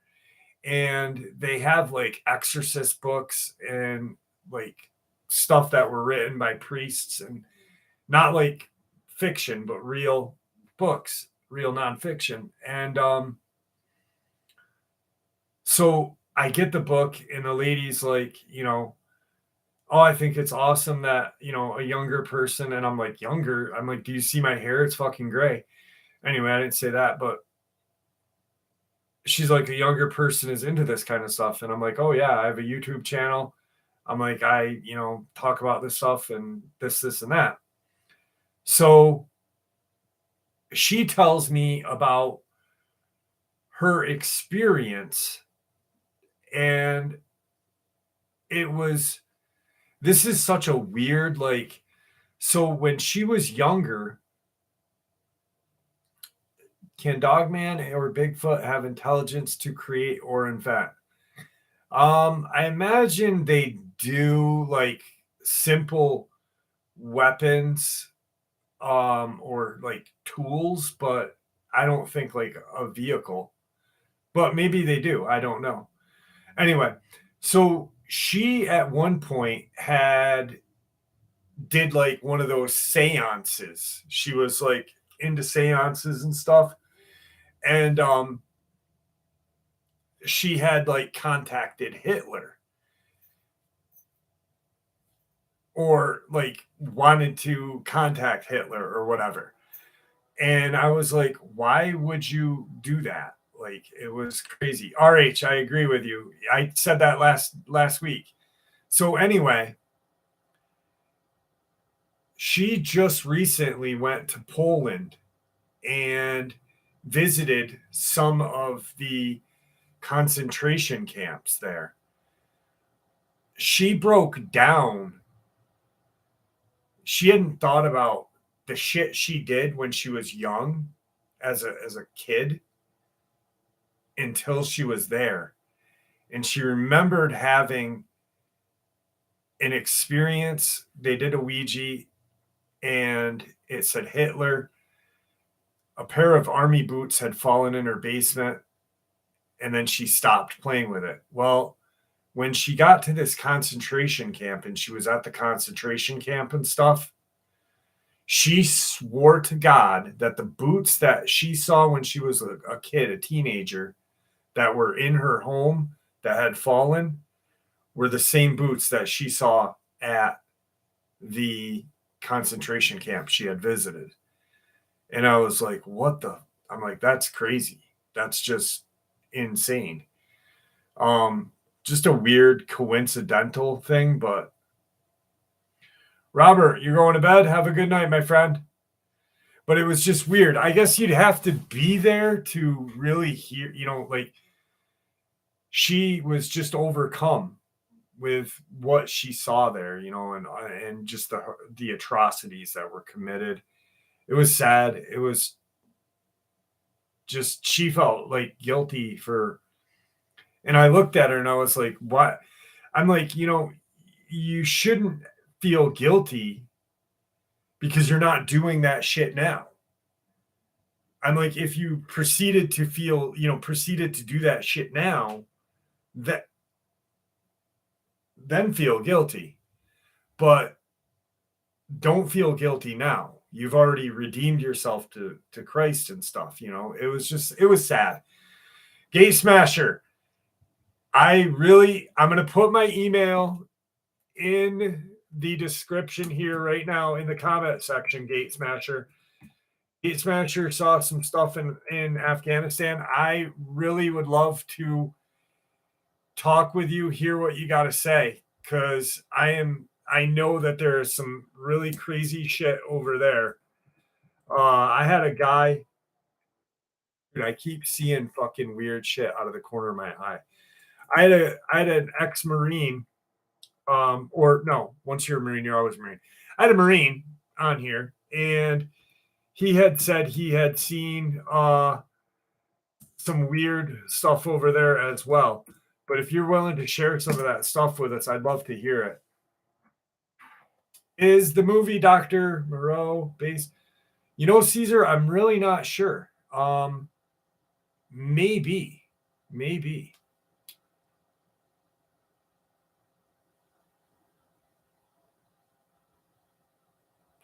Philip, how are you? Welcome to the channel. And I just put my email in the comment section. So if you'd like to share, please share. So anyway, a lot of you guys may have remembered this. He had been, he was either in Afghanistan or Iraq. I think Afghanistan. But they had been doing there was wadis and shit. I don't know if they were just in Afghanistan or if they were in Iraq. But a wadi is like, I guess, like a for those of you who don't know, it's like a little stretch of water that runs through, kind of like a stream, but man-made.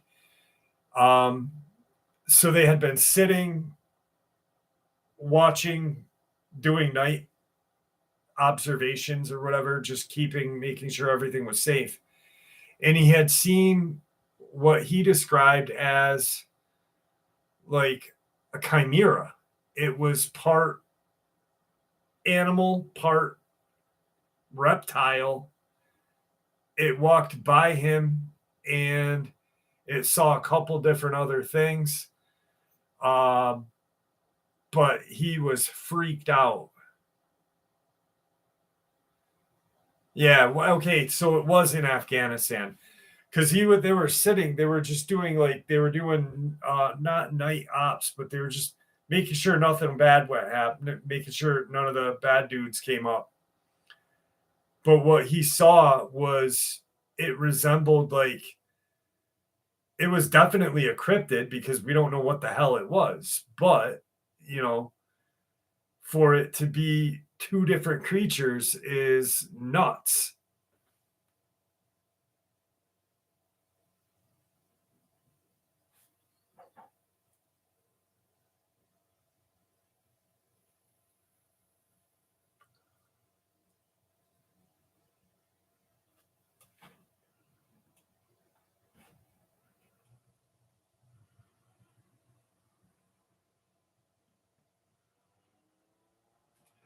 Savage Lunatic. Yeah, I did. I like about 5 months ago, I posted that video where they had um dug out something and found some sort of noise that was coming out.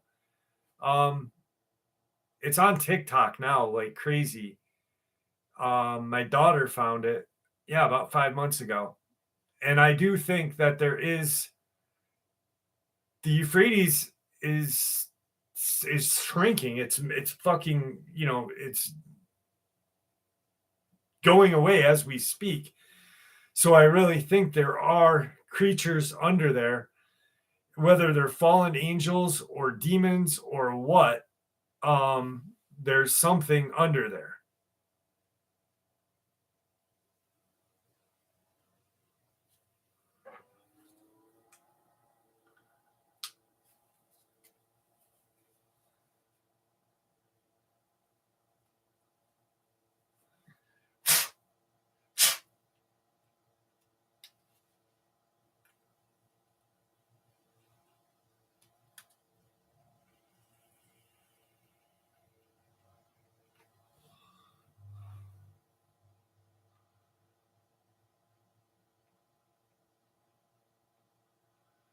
I'm glad you made it too, Stephanie.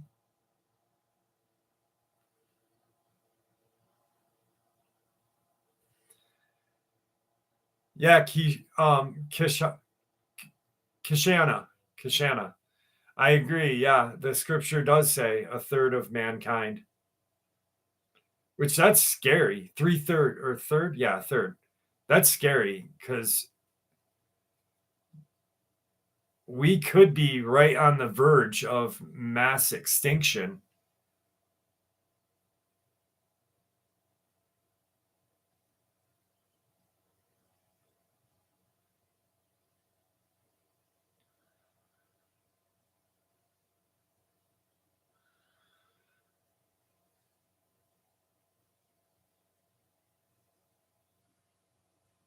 Paul Perry, yeah, I've heard that it is like a ghost town at night over there.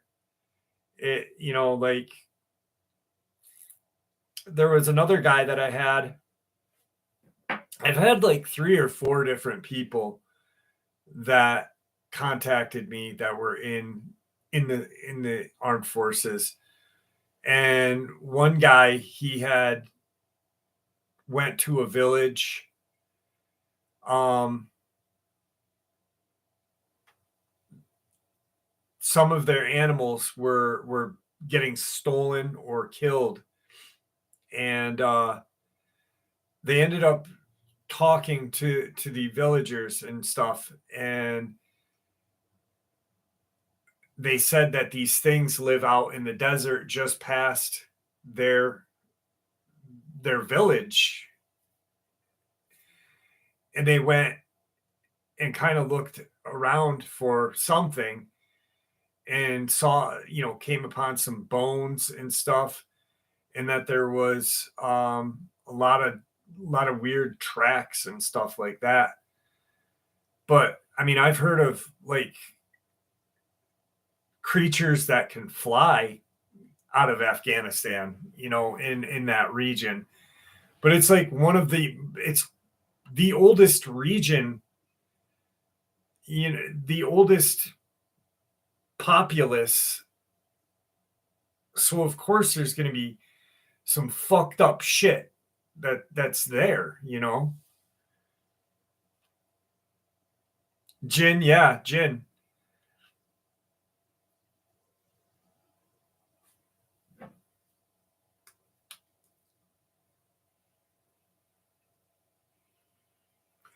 Junior J. Vargas, Dogman versus Rake. Rake is a creepypasta written by Tobias Wade. Crawler, and there's been a couple of different kind of experiences with a crawler versus a Dogman. Supposedly they're mortal enemies, I guess. Rochelle, thank you so much. I truly appreciate your support. Middle East, a lot of lost history. Yeah, exactly. You know, and it's a shame because like that lost history that we may never get or never know is destroyed. Like there were books when this bullshit fighting started that were destroyed by the Taliban or whoever the fuck they are, the bad guys, and they destroyed all this like ancient texts and ancient like statues and shit like that. Like what if there was puzzle pieces in those books that we may never get, you know? Like, you know, the Vatican got a lot of it, and probably there's some shit in the Smithsonian, but you know damn well that they destroyed a ton of stuff that we could have learned from.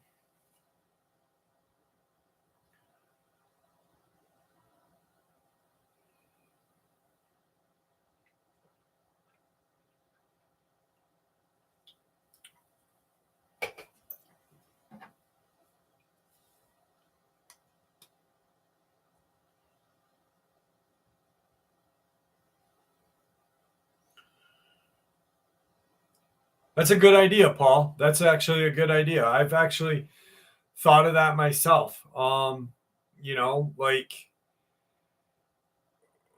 well, if you think about it, like, okay, Joe just said soul stealers, the Jinn, you know, the Crusades, if you ever like these fictional movies that they put out when they're like, you know, on these crusades, you know, the Christians going against the Muslims, there's always these creatures that are involved that are trying to stop, you know, the Christians going into. And what if it's just, you know, these stories have fact behind them? I think a lot of the stories that we hear, like a lot of the old mythology stories, I think a lot of that is based on some sort of truth. That's just my own personal belief. But John Sumner, Grandpa's house, haunted, original funeral home.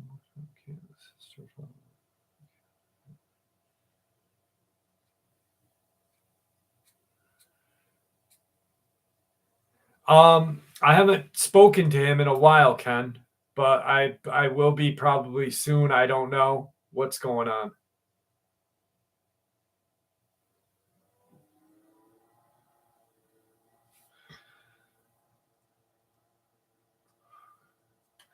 I hate when that happens. Anybody smoke a Juul? My pods always blow up on me in my Juul and it ruins it.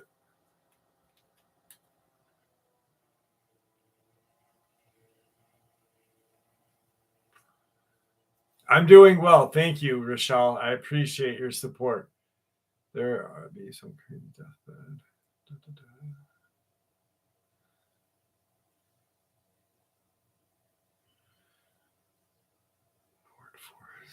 Yeah, Nord 4. That'd be crazy, TW. Okay, so never read the Blue Planet project, Vang. Never read that. I'll have to look into that though. What's up, Josh? So anyway, the guy that I had on, not Bo from New River, but Bo, who his granddad worked in the Pentagon, and he was he had filmed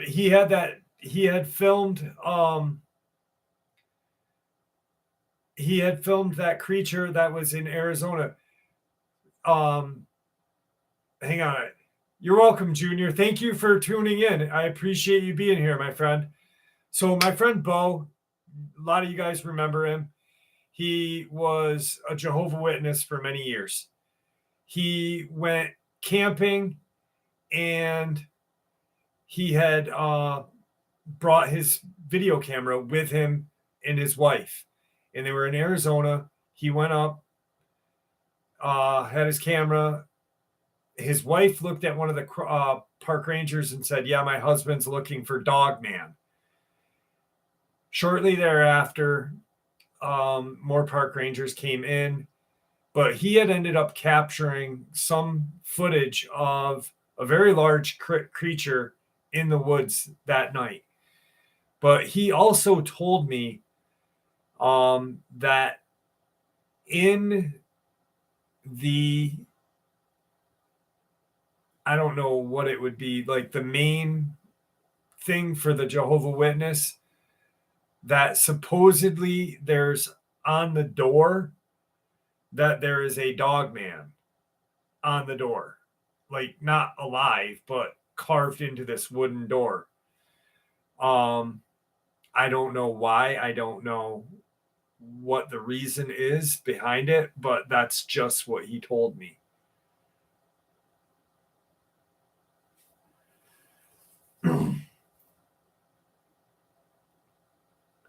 Yeah, it is pretty crazy that the Swiss Guard is the defenders of the Vatican.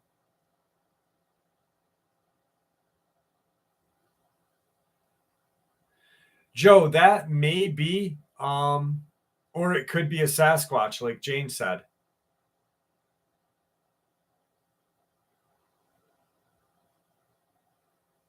I'd have to, I'd probably say Sasquatch than anything.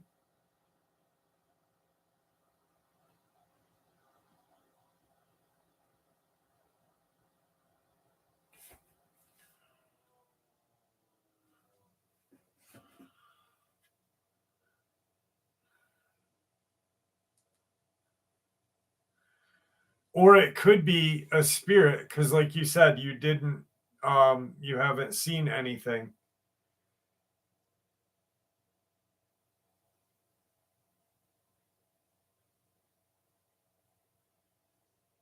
I don't know, look something up real quick. Oh, the bars must be getting out. I got people walking by. I can hear them, drunkards.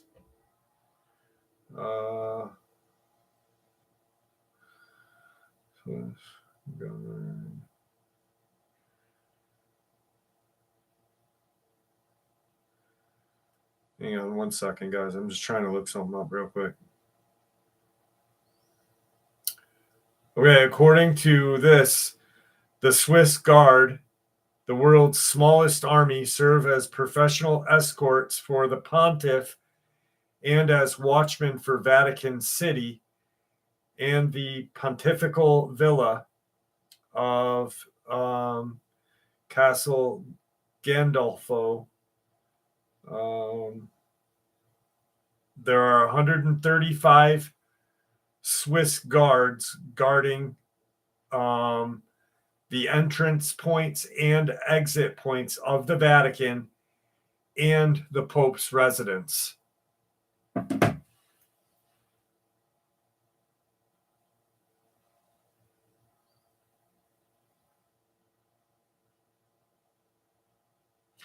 Do female dogmen wear anklets? You know, I've only heard of one experience out of Tennessee, actually, where a dogman was said to have some kind of jewelry which was kind of weird.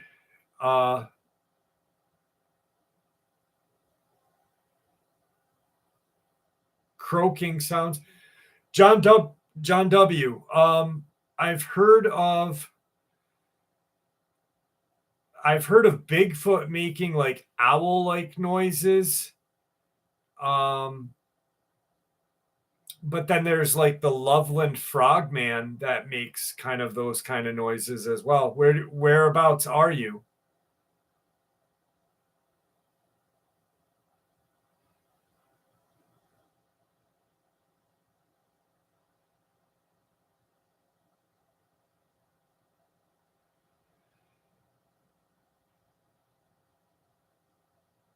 Anubis was OG Dogman with gold rope and staff. Yeah, I don't know. I don't think Anubis, to me, I think Anubis was probably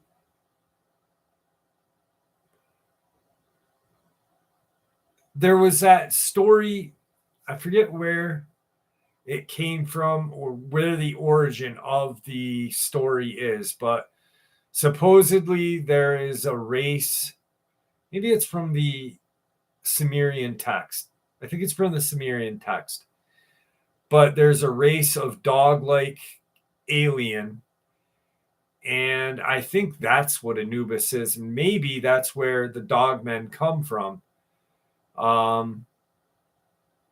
But I'm honestly thinking that the more I think about it,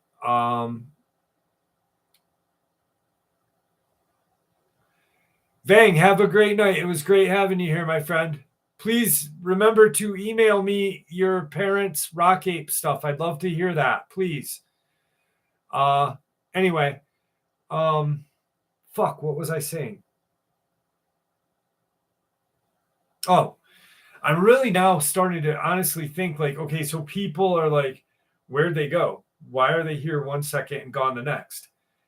I really think that maybe they are using portals, and quite possibly they are originating from portals as well. And that's why, we don't see them as much as possible, as much as yada yada. You know what I mean?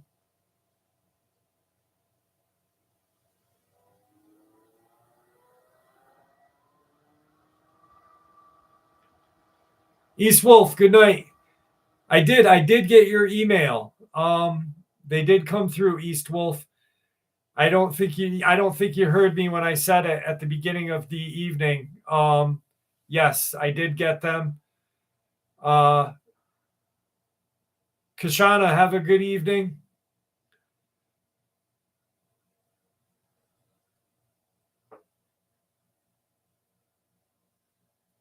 I really just, because I don't know. It's just a theory. We don't really know exactly anything. It's just a guessing game. I get headaches from thinking about this.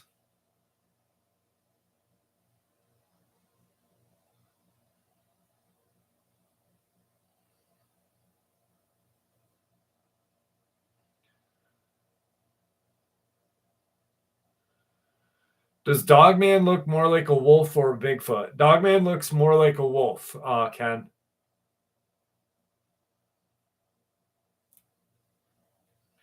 What I saw in 94 resembled, actually, it resembled Anubis more than it resembled the atypical Dogman. But how they were moving through the woods was just absolutely uncanny. They moved so fast through the woods. It was incredible to think about. Jeff, what was the Bigfoot that got a snow vicious one up in my area? The Gugwe.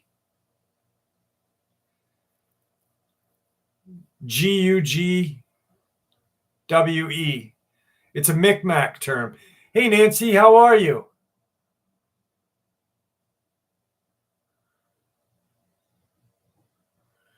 Roger, Jeff, addressing the jury that probably old bloodline caused one book said the war the close. Yeah.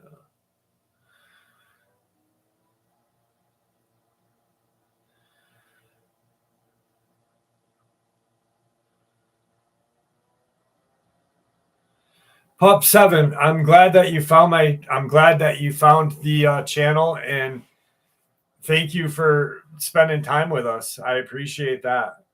I'm glad that we were here to help you. Savage Lunatic, the Davlov Pass creature. That's a strange experience, and they made that. Micmac is a Native American tribe, Mercy Seat. They made that weird movie about the Davlov Pass incident, and it was like about time travel.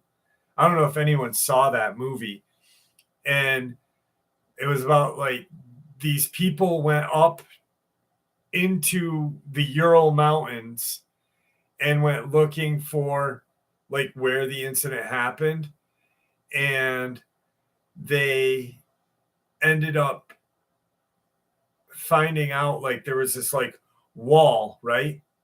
And there was a door, and they opened the door, and it's like this. I think it was from like World War II or whatever, but they were doing like experiments, and these creatures, they looked like crawlers, and it was just a fucking scary movie. Let me look it up for you guys so you guys can watch it, because it was pretty crazy. Detlef Pass incident. According to Wikipedia. Okay. Movie.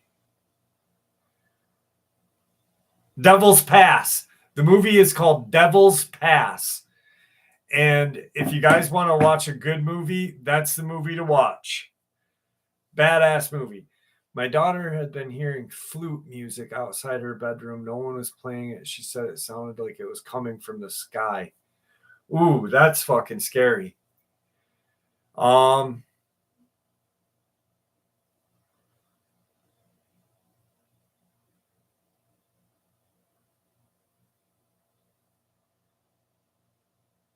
Put some salt on her windowsill or something, because that's Joe. That's really freaking scary.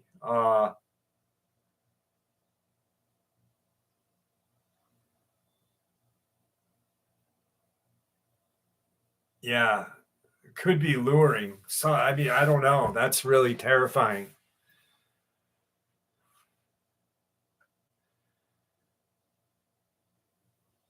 Anna, I'd love to hear that recording.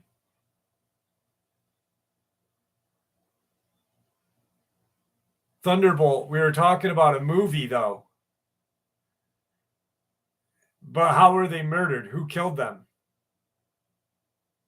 She was crying when she told me. Wow.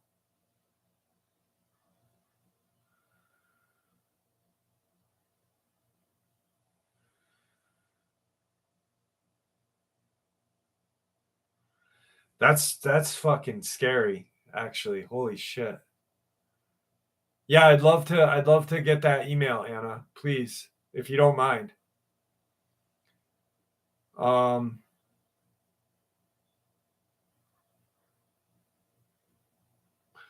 Joe, just make sure she really, I don't know, doesn't go out at night.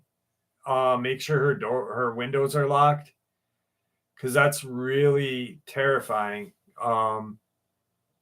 That whole flute music, and then to hear knocking and tapping on your windowsill.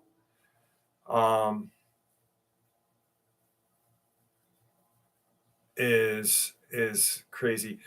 Yeah, Thunderbolt. It wasn't locals. It was like tribe. It was like the tribe of Native American tribe, not Native American, but Native Siberian people. I saw that documentary.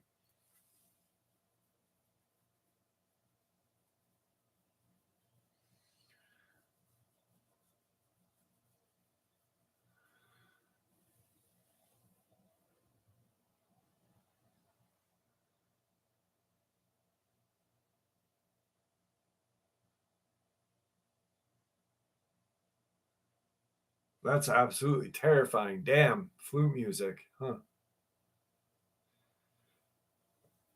Gotta come to Bridgewater Triangle.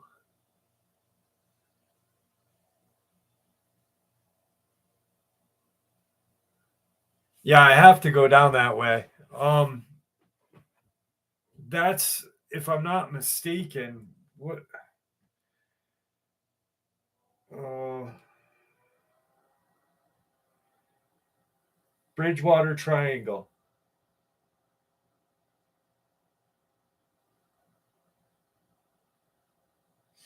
That's where um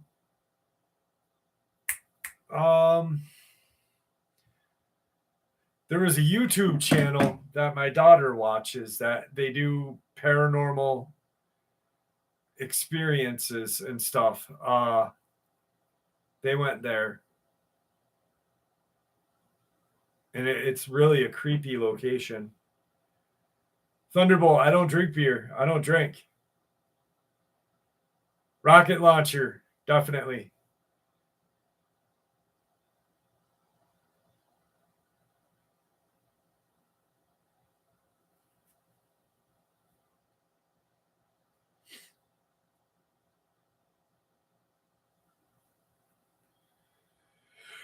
All right, guys, it is 2:30 almost.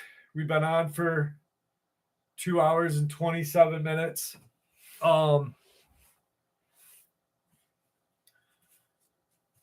Jeff, do dogman that carry weapons of any kind?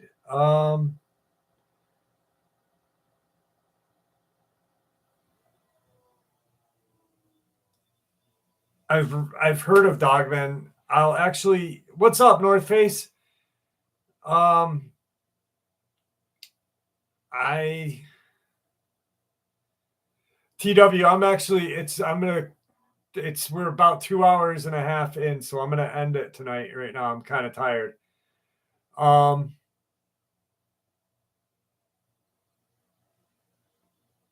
what was I gonna say? And I did a go band the other day.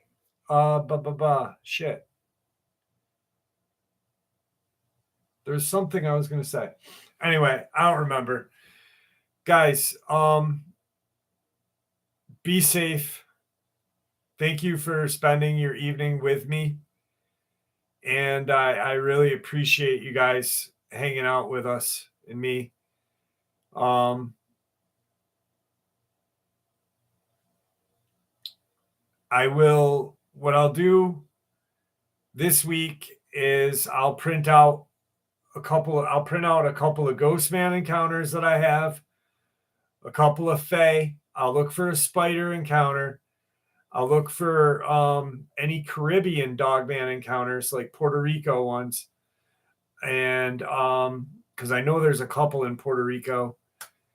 And I'll get a couple of different encounters that I saw tonight that people wanted to hear. Thanks, North Face. And next Saturday, hopefully, I can get a time within the next couple of weeks, etched in stone, so we have an exact time to do it. And Joe, thank you so much. I appreciate it. You really didn't have to do that. Thank you. I'm getting head start on laundry and dishes. So anyway, I'll compile a bunch of crazy experiences that you guys had talked about that you want to hear, and we'll do that next Saturday. All right. Caesar, there actually was a Japanese. I don't. Do you guys remember that time that there was an animal that was killing the sheep in Japan, and the Japanese made that robot that looked like a wolf on the back of that truck? That was pretty crazy. I covered that a while ago. But anyway, I got to go to bed. I got to check on my family. And guys, thank you for spending the evening with me. I love you all. Stay well. Happy Mother's Day to all those moms out there. And I hope that you moms get a break tomorrow. And Have a beautiful day. All right. All right. And tomorrow is Dami instead of Mommy Day. It's Dami Day. Dad, Mom. Dami. So all of the single dads who are moms and dads, happy Dami Day. See you guys later. Have a good night. Love you all.